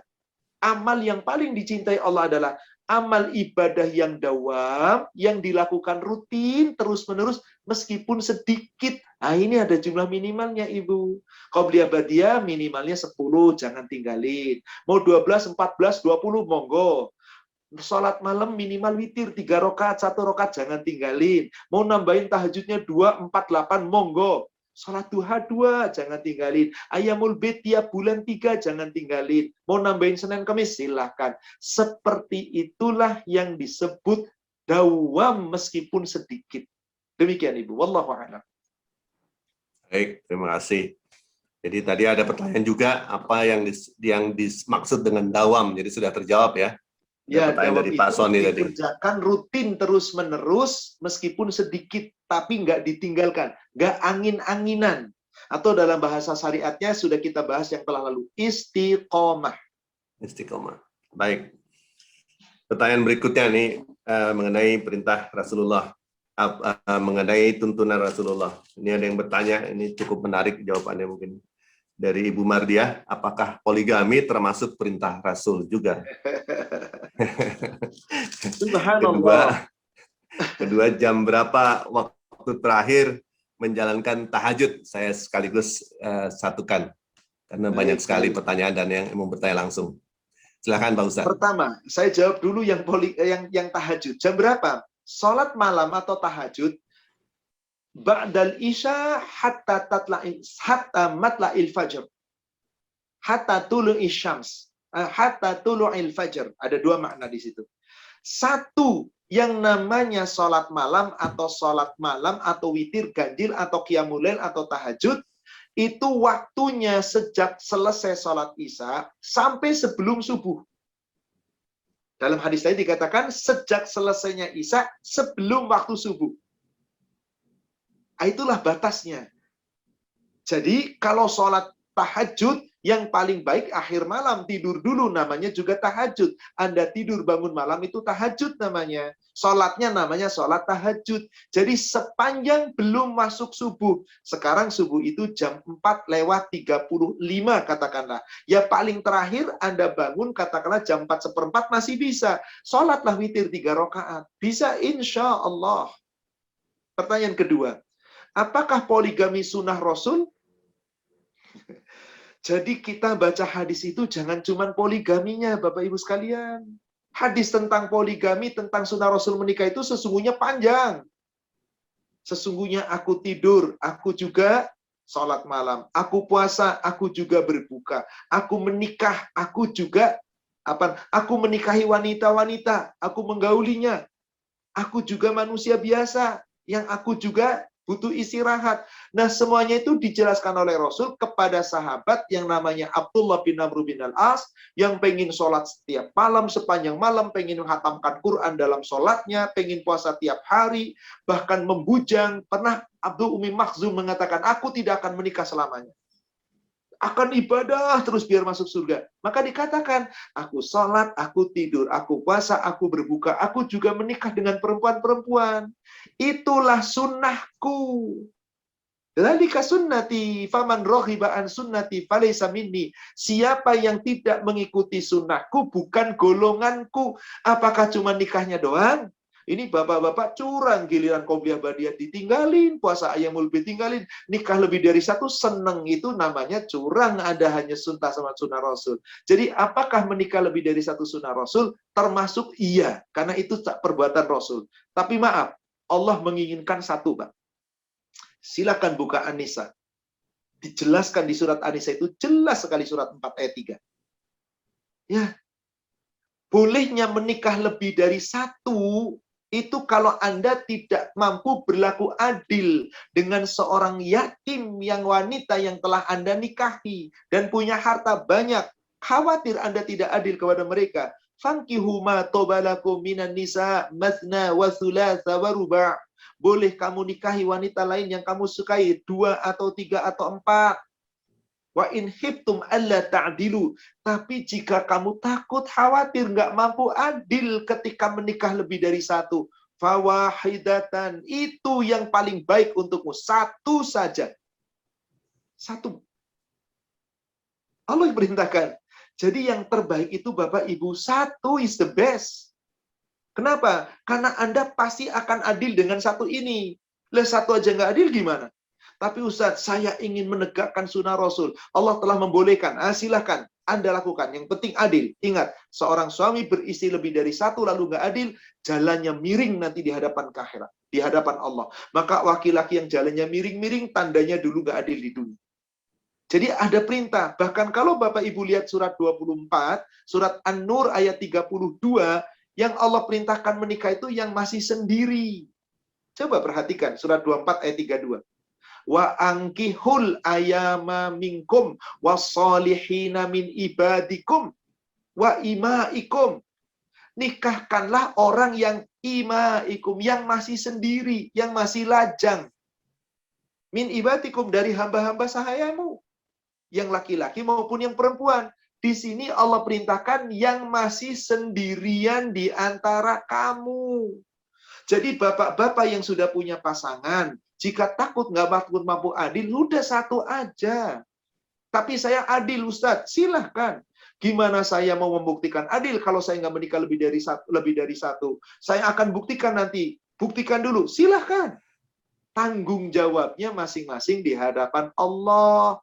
Anda dapat lebih dari satu di dunia, nggak adil. Nggak dapat bidadari di surga. Anda dapat satu di dunia, berlaku adil, insya Allah. Berapa bidadari surga yang Anda inginkan? Mau 70 bidadari? Silahkan diambil. Jadi maaf, saya tidak anti poligami. Demi Allah, saya tidak menentang sunnah Rasul. Saya tidak menentang ayat Allah.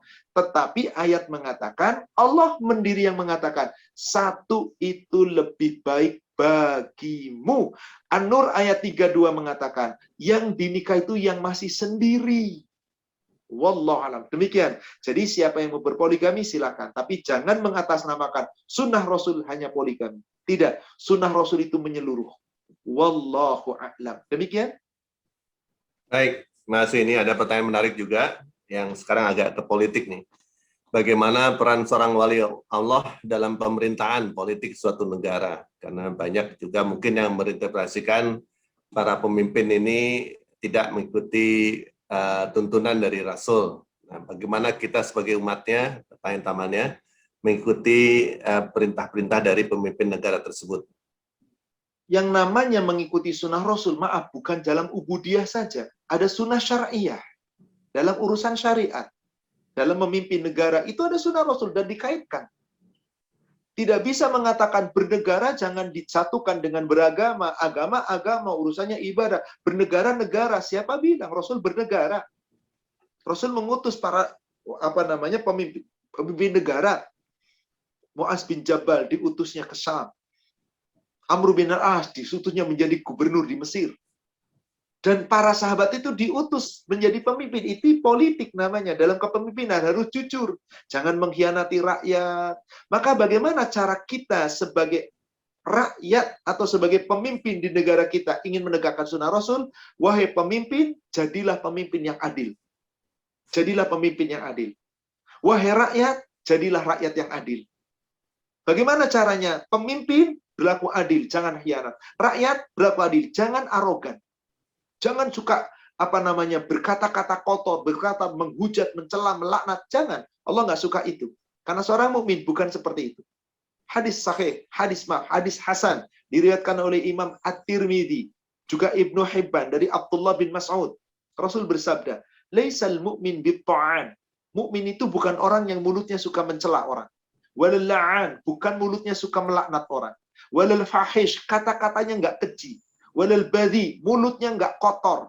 Itu bukan mukmin. Jadi maaf, saya ingin menegakkan sunnah Rasul. Mari kita demo, mari kita hanya, mari kita kenyang, mari kita laknat pemimpin, mencaci maki. Itu bukan cara demo yang benar. Di negara kita demo boleh, wahai rakyat. Tapi jangan anarkis, jaga lisan, jaga akhlak. Wahai para pemimpin, Anda memimpin, telah dipilih oleh Allah, mampu memimpin. Apakah Anda yang minta jadi pemimpin? Apakah Anda dipilih jadi pemimpin? Berlaku adilah, nanti berada di panggung cahaya Allah, di sebelah kanan Allah, ditolong oleh Allah. Tapi pemimpin yang gak adil, ini Pak, ada hadis yang luar biasa ngerinya Pak. Mungkin saya sih berandai-andai, kalau saya, tapi nggak mungkin Pak Ahmad Susilo ditugasi untuk memberikan saksi atau menyumpah pemimpin saat diangkat menjadi jabatan, saya lebih baik nggak naruh Quran di atasnya. Saya bacakan hadis sahih riwayat Imam Bukhari dan Muslim dari Ma'qil bin Yasar. Kata Rasul begini, "Ma min 'abdin yastar'ihi Allahu ra'iyatan yamutu wa yauma yamutu wa huwa ghashun li ra'iyatihi illa harramallahu 'alaihi al-jannah." Sesungguhnya seorang hamba yang diberikan oleh Allah kemampuan memimpin, lalu dia memimpin segolongan rakyat untuk dipimpin. Tetapi di dalam memimpin dia khianat kepada rakyat. Lalu dia mati dalam khianat kepada rakyat, nggak amanah. Subhanallah. Harramallahu alaihi jannah. Allah haramkan bagi pemimpin itu surga. Coba kita sampaikan kepada pemimpin yang dilantik. Wahai pemimpin, Anda mengemban amanah. Jika nggak amanah, Anda haram masuk surga. Tempatnya adalah neraka. Tapi jika amanah, pertama golongan yang dinaungi Allah, di mana tidak ada naungan kecuali naungan Allah, adalah Amirul Adil, pemimpin yang adil. Jadi pemimpin adil dapat surga, pemimpin khianat dapat neraka. Nah, silakan. Jadi pemimpin itu pun harus mengikuti sunnah Rasul. Rakyat harus mengikuti sunnah Rasul. Bagaimana rakyat ketika memimpinnya tidak baik? Kata Rasul ada 3 cara. Idza ra'aitumul munkarat, apabila kamu melihat sesuatu kemungkaran dilakukan seseorang, Anda punya kekuasaan, falyughayyir biyadihi, robah dengan tangan Anda kekuasaan Anda. Anda tidak mampu, fa illam tastati falyughayyir bilisani. Kamu nggak mampu, nggak punya kekuasaan, maka kamu robah dengan nasihat lisan. Jangan caci maki, tapi nasihat yang baik. Fa illam tastati falyughayyir biqalbik. Kamu nggak mampu, nggak bisa ceramah, nggak bisa menyampaikan, nyampaikan nggak didengar. Ya sudah, selemah-lemahnya robah dengan doa, robah dengan hatimu. Doakan semoga terlahir pemimpin yang amanah, yang dicintai rakyat, yang mencintai rakyat, daripada doa ngelaknat-laknat. nggak ada nilainya, lebih baik kita berdoa yang baik. Semoga Allah memberikan ampunan. Dan semoga terlahir pemimpin yang taat, yang amanah, yang dicintai Allah dan rakyatnya. Dan rakyat pun mencintainya. Insya Allah terjadi. Baldatun, thayyibatun, warabun ghafur. Negeri yang indah, yang senantiasa mendapatkan ampunan penghuninya, yakni penduduknya dari Allah Subhanahu wa Ta'ala. Wallahu a'lam. Demikian, Pak. Amin ya rabbal alamin. Jadi Pak Ustadz, ini dihadiri oleh berbagai jemaah kita dari berbagai lokasi di Indonesia, dari Padang, Kalimantan, di Jawa, Jawa Timur, tidak hanya di Indonesia tapi juga di luar negeri yang ikut dalam kajian ini. Tadi sampai 507 dan ada beberapa duta besar, diantaranya tadi saya mencatat ada Ibu Nana Yuliana, duta besar Indonesia untuk Kuba. Jadi mudah-mudahan tausiahnya bisa sampai ke mancanegara, berbagai daerah di Indonesia dan juga mancanegara. Baik, selanjutnya saya berikan waktu untuk yang ingin bertanya langsung, Pak Habil, setelah itu Pak Hadril, Pak Habil Marati, kemudian Pak Adril dan Pak Asril. Mohon dibantu dibukakan, Pak Habil, mau ditanya langsung to the point. Silakan Pak Habil. Terima kasih Pak Ari. Assalamualaikum warahmatullahi wabarakatuh. Waalaikumsalam warahmatullahi wabarakatuh. Silakan Pak. Terima kasih Pak Ustadz. Menarik sekali kajiannya pada pagi hari ini, sangat mencerahkan. Ada beberapa pertanyaan, saya langsung saja bertanya, yang berhubungan dengan Yusuf, surat Yusuf, Yunus 6264, mengenai waliullah, bahwa di dalam Islam ada 4 tingkatan golongan mumin Islam, yaitu muminin, muminan, muslimin, muslimat, muminin, muminat, al-isan, al-anbiya, mursalin. 4 tingkatan. Muslimin, muslimat adalah golongan syariah. Nah, pertanyaan dengan syariah, apakah dengan mengikuti syariah tok, sholat wajib, sunnah, puasa, apakah orang bisa menjadi waliullah? Itu pertanyaan. Karena tadi kan saya tadi pikir tadi bahas mengenai di Yunus 6264 mengenai waliullah. Syarat menjadi waliullah, apakah cukup dengan syariah? Pertanyaan pertama. Yang kedua, di dalam beribadah, tingkatan ibadah juga ada 4. Syariah, tarekat, hakikat, ma'rifat. Dari ketiga, dari keempat tingkatan ibadah, saya pikir syariah belum bisa menjadi waliullah. Harus menjadi tarekat pun itu jalan, mencari jalan.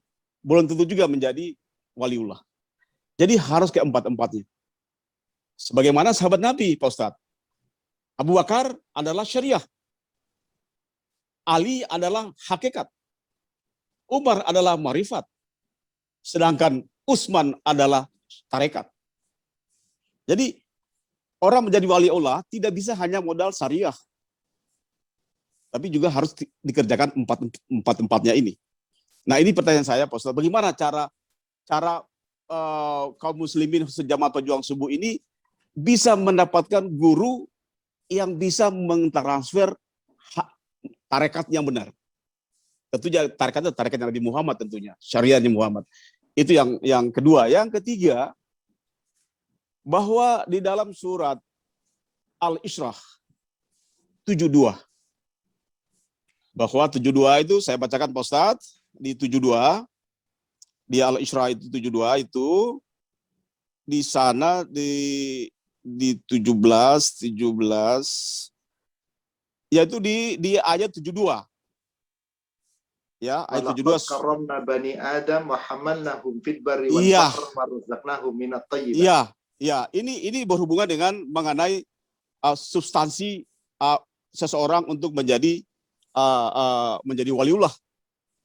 Karena ada yang namanya khalifah, itu perwakilan Allah di muka bumi untuk menjadi khalifah. Ada juga waliullah. Ada nabi. Nabi itu adalah bukan waliullah, tapi dia adalah penerima risalah agama Allah. Di 72 tadi sudah jelas bahwa barang siapa yang buta hatinya di dunia ini, niscaya di akhirat nanti akan lebih buta pula dan lebih tersesat dari jalan yang benar. Menurut saya Pak Ustadz, ayat Al-Isra 72 ini bukan syariat, tapi adalah tarekat, marifat, hakikat. Monggo Pak Ustadz dijawab. Terima kasih. Terima kasih. Wassalamualaikum warahmatullahi wabarakatuh. Waalaikumsalam warahmatullahi wabarakatuh. Ini tidak cukup jawaban 1 jam ini, Pak. Karena memahami seperti ini agak sulit penjabarannya, Pak. Tapi begini, yang saya jelaskan tadi itu sudah secara umum bahwasanya kita mengikuti perintah Allah, kita menjalankan perintahnya, meninggalkan larangannya, ikuti aturannya, syariatnya. Adapun makrifat, kemudian tarekat, itu sebetulnya pemahaman yang diolah oleh manusia. Tarekat itu asal kata daripada tariqah, itu artinya jalan. Syariat Allah itu ada jalannya, menuju kepada syariat.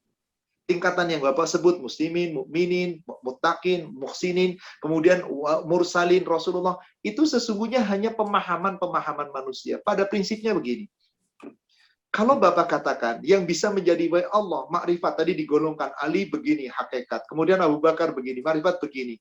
Sekarang saya tanya, Bilal bisa apa, Pak? Bilal, ya, Bilal cuma pasti perang, Pak. Perang, Pak.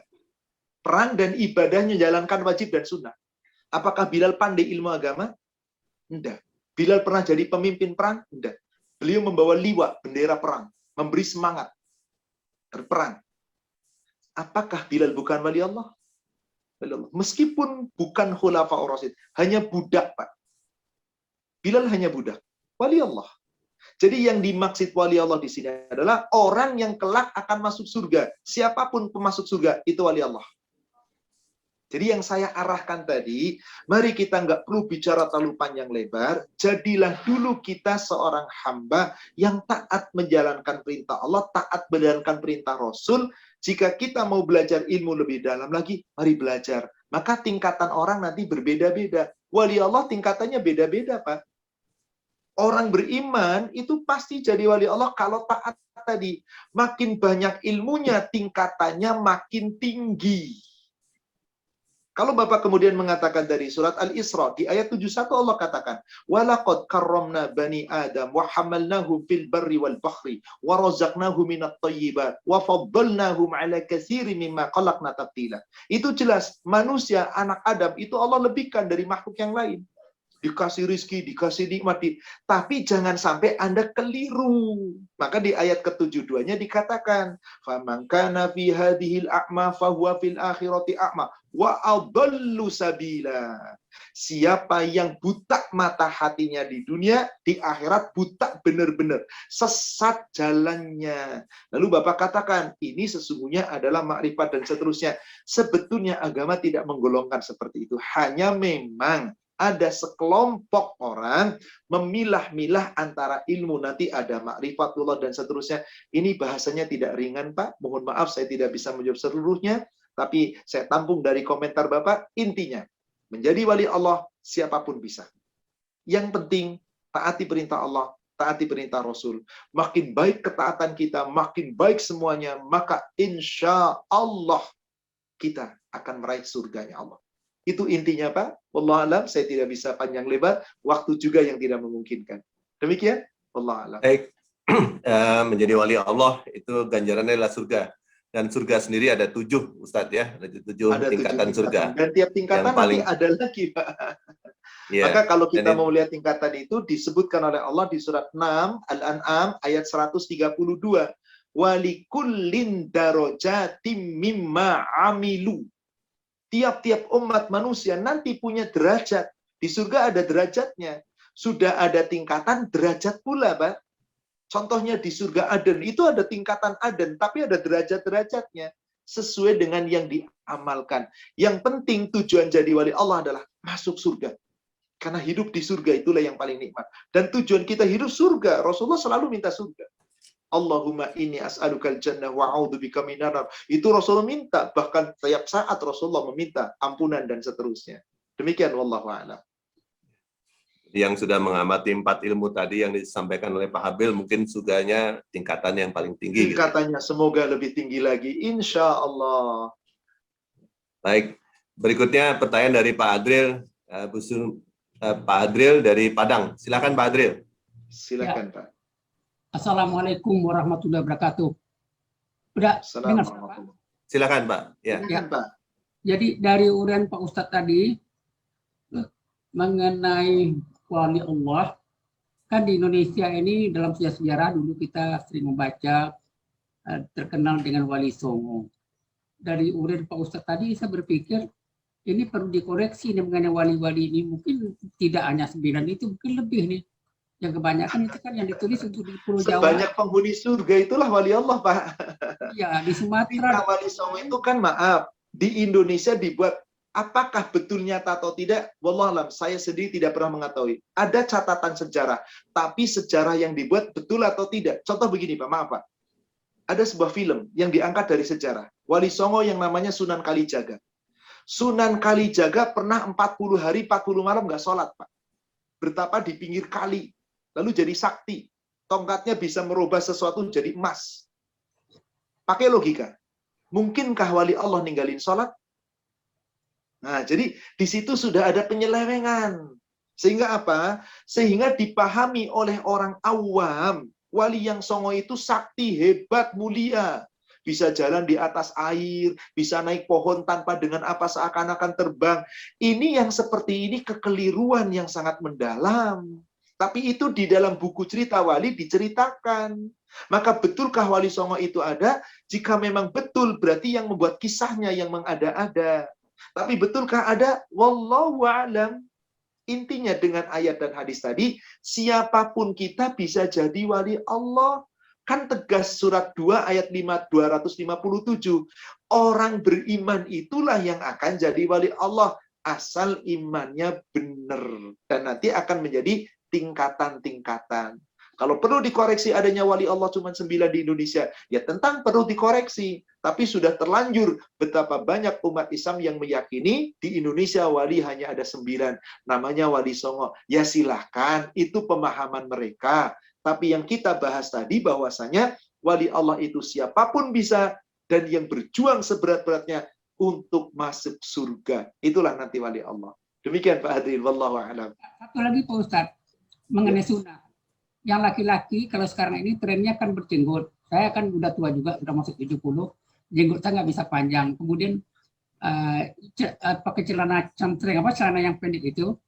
Karena biasa pakai celana yang biasa aja, tidak biasa dengan celana cempreng itu yang pendek itu gimana nih dikatakan nih Pak Hadril ini tidak sunnah nih atau sampai begitu. Begini Pak, ada sunnah berkaitan fi'aliyah, perbuatan Rasul yang Rasulullah perintahkan. Kata Rasul, selisihi orang-orang Majusi, orang-orang Yahudi, rawat janggut Anda, tapi cukur kumis Anda. Kalau Anda melakukan itu, Anda melakukan perbuatan Rasul. Maka insya Allah pahalanya melimpah ruah.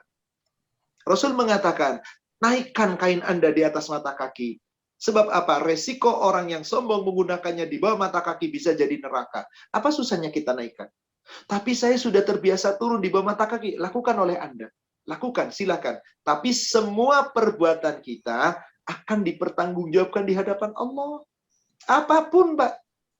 Tidak ada satupun perbuatan kita. Jangankan perbuatan, kata-kata, kalimat, satu kata. Tanggung jawab di hadapan Allah.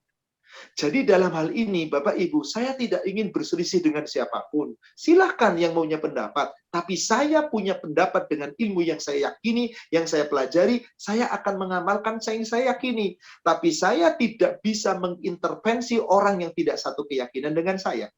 Saya tidak boleh memaksa orang yang tidak punya satu keyakinan dengan saya. Tapi saya pun tidak mau ikut dengan orang yang tidak punya keyakinan, satu keyakinan dengan saya. Silahkan beramal, silahkan. Tapi kita diberi oleh Allah akal, pikiran, hawa nafsu, semua akan dimintai pertanggungjawaban. Maka di surat 17, ayat yang ke-36, Allah Subhanahu wa Ta'ala berfirman, "Wala taqfu ma laysa laka bihi ilmu." Kamu jangan mengikuti sesuatu sebelum kamu tahu ilmunya. Jangan asal berbuat kecuali kamu belajar dulu ilmunya. Kenapa?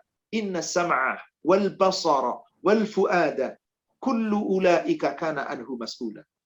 pendengaran kamu, penglihatan kamu, hati nurani kamu, akal pikiranmu, semuanya nanti di akhirat dimintai pertanggungjawaban. Jadi Bapak Ibu, sekarang kita sedang menyusun disertasi, skripsi. Berupa ucapan, berupa penglihatan, pendengaran, hati, amal, perbuatan, ibadah, wajib sunnah, itu disusun oleh kita sekarang di sini. Cuman kita nggak nyatet, Pak. Ada malaikat pencatat. Nanti dicatatkan oleh Allah di yaumil akhir, semua buku catatan perbuatan kita ini milikmu. Ambil, silahkan baca olehmu. Itulah hisab kita. Sebelum terlambat, mari perbaiki kitab buku catatan kita agar nanti ringan di yaumil akhir. Karena sesungguhnya tujuan hidup itu cuma satu, kata Allah. Wa ma khalaqtul jinna wal insa illa liya'budun. Tidaklah aku ciptakan jin dan manusia kecuali ibadah. Adapun manusia tata cara ibadah masing-masing punya silakan. Tapi kewajiban kita mencari ilmu agama untuk dijalankan sebaik-baiknya. Makin baik, pasti kedudukannya makin tinggi. Demikian Pak, wallahu a'lam. Baik, terima kasih. Ini sudah lebih 10 menit, tapi masih ada 2 pertanyaan. Boleh Pak Saya Ustadz, kasih ya? kesempatan satu penanya lagi, Pak. 1 pertanyaan ya, oke. Dengan kajian Mohon maaf Bu berikutnya. Eni nih. Jadi ada Pak Asril yang dari tadi udah ketawa-ketawa waktu mendengarkan Monggo, penjelasan silakan. soal poligami. Pak Asri. Pak Asril, silakan Pak Asril bertanya. Assalamualaikum Pak Ahmad.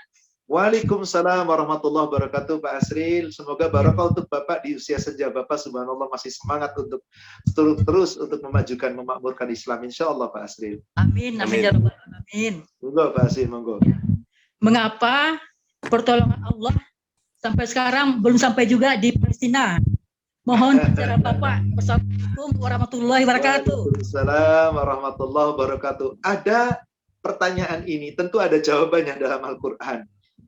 Ada beberapa sebab, Pak. Pertolongan Allah pasti datang. Tapi ada 3 ayat Al-Quran Allah runtut itu. Pertama, Allah sebutkan di surat 48 ayat 28. Surat Al-Fat ayat 28. Kedua, Allah sebutkan di surat At-Taubah surat 9 ayat 33. Ketiga, Allah sebutkan di surat 561 ayat 9. Itu semua ayat itu mengatakan begini. Huwallazi arsala rasulahu bil huda wa dinil haqq liyuzhirahu 'ala dini kulli wa kafa billahi syahida. Nah, surat 48 ayat 28 ini harus jadi patokan dulu. Allah pasti akan mengalahkan seluruh agama. Hanya Allah menangkan satu, Islam. Palestina pasti menang, Islam pasti menang. Allah yang janji. Kapan? Ujung ayatnya dikatakan, wa kafa billahi syahida. Tapi Allah yang menjadi saksi. Umat Islamnya mau bersatu atau tidak? Umat Islamnya mau tolong-menolong atau tidak? Kita lihat umat Islam masih bercerai-berai. Umat Islam masih belum bersatu, tidak sepakat. Ada di antara umat Islam seperti kita di Indonesia. Saya lihat tadi di Pejuang Subuh, insya Allah, menggalang dana untuk Palestina. Banyak umat Islam yang nggak setuju juga. Omongannya begini, ngapain ke Palestina jauh-jauh? Negara kita masih banyak yang susah, negara kita susah kita bantu. Sana saudara kita juga. Anda nggak mampu dengan donasi, nggak usah banyak ngomong. Doa. Rabbana ighfir lana wa li ikhwanina alladhina sabaquna bil iman wa la taj'al fi qulubina ghillan lil ladzina amanu Rabbana innaka ra'ufur rahim. Kenapa kita tidak mendoakan itu minimal? Anda punya kemampuan pakai donasi. Tapi umat Islamnya nggak semua begitu, Pak, nggak bersatu. Di negara-negara Islam juga belum bersatu. Maka Allah menyaksikan karena mereka tidak menyatu berarti mereka tidak menolong Allah. Sedangkan tadi surat 47 ayat 7, yang menolong Allah nanti ditolong Allah. Pertolongan Allah itu datang setelah Anda menolong Allah. Jangan harapkan pertolongan Allah datang sebelum Anda menolong Allah. Jadi ada hak dulu, haknya Allah. Baru kita nanti nuntut kewajiban. Allah tidak pernah akan memperhatikan hak hamba sebelum hamba itu memperhatikan hakku, kata Allah. Hadis Qudsi. Apa artinya? Aku tidak akan berikan pertolongan kepada hambaku sebelum hambaku menolongku.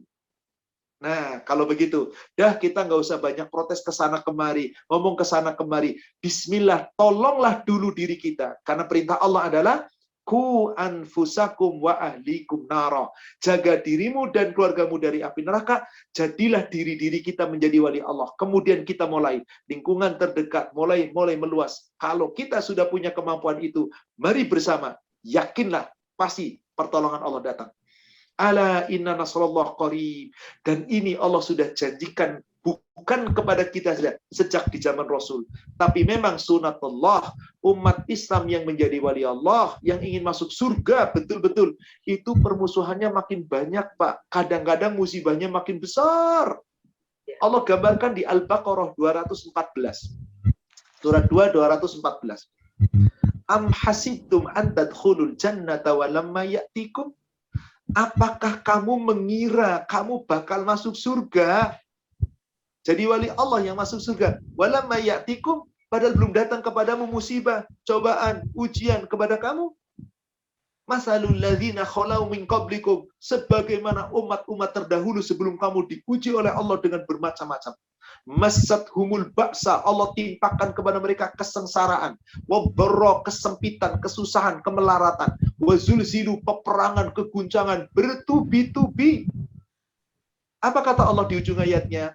Saking beratnya musibah dan ujian itu, Nabi, Rasul, dan orang beriman berkata, hatta yaqula rasulu walladzina amanu ma'ahu, sehingga Rasul dan orang beriman bersama Rasul berkata, berdoa kepada Allah, mata nasrullah, ya Allah, kapan datang pertolonganmu ya Allah? Allah jawab, inna nasrallahi qarib, pertolongan Allah itu pasti datang amat dekat. Sedekat kita mau nolong Allah apa enggak, makin segera kita menolong Allah, pertolongan Allah makin dekat. Demikian Pak Asril, mudah-mudahan bisa menjadi pencerahan. Jadi yakinlah, Palestina pasti menang, Islam pasti menang. Tapi kapan waktunya? Wallahu a'lam. Serahkan semuanya kepada Allah. Allah sudah janji, yakinlah, innallaha la yukhliful mi'ad. Allah tidak pernah akan menyalahi janjinya. Demikian Pak. Wallahu a'lam. Terima kasih Pak Ahmad. Redi, terima kasih Sama-sama Pak Asin. Sama-sama. Terima kasih. Baik. Mungkin demikian ya Pak Redi, barangkali kita sudahi kita. Semoga apa yang kita uraikan, alhamdulillah, insya Allah semoga bermanfaat dan hikmah. Sekali lagi, tentu di antara peserta ada yang setuju dengan saya, ada yang tidak setuju, nggak ada masalah. Perbedaan nggak ada masalah.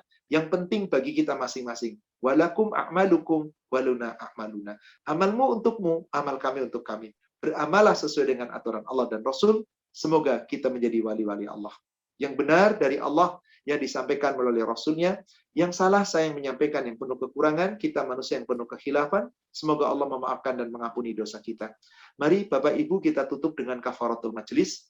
Subhanaka Allahumma wa bihamdika asyhadu an la ilaha illa anta astaghfiruka wa atubu ilaik. Alhamdulillah billahi taufik. Assalamualaikum warahmatullahi wabarakatuh.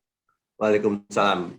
Baik, Bapak dan Ibu pejuang subuh yang dirahmati Allah, demikianlah kajian pada hari ini yang disampaikan oleh Ustadz kita, guru kita, Ustadz Ahmad Susilo. Semoga apa yang telah disampaikan oleh kita, guru kita, bermanfaat untuk kita semua agar kita menjadi wali Allah selama hidup kita ini. Kepada guru kita, Ustadz Ahmad Susilo, kami ucapkan jazakumullah khairan katsirah. Untuk semuanya. Semoga Allah membalas dengan pahala yang berlipat. Terima kasih.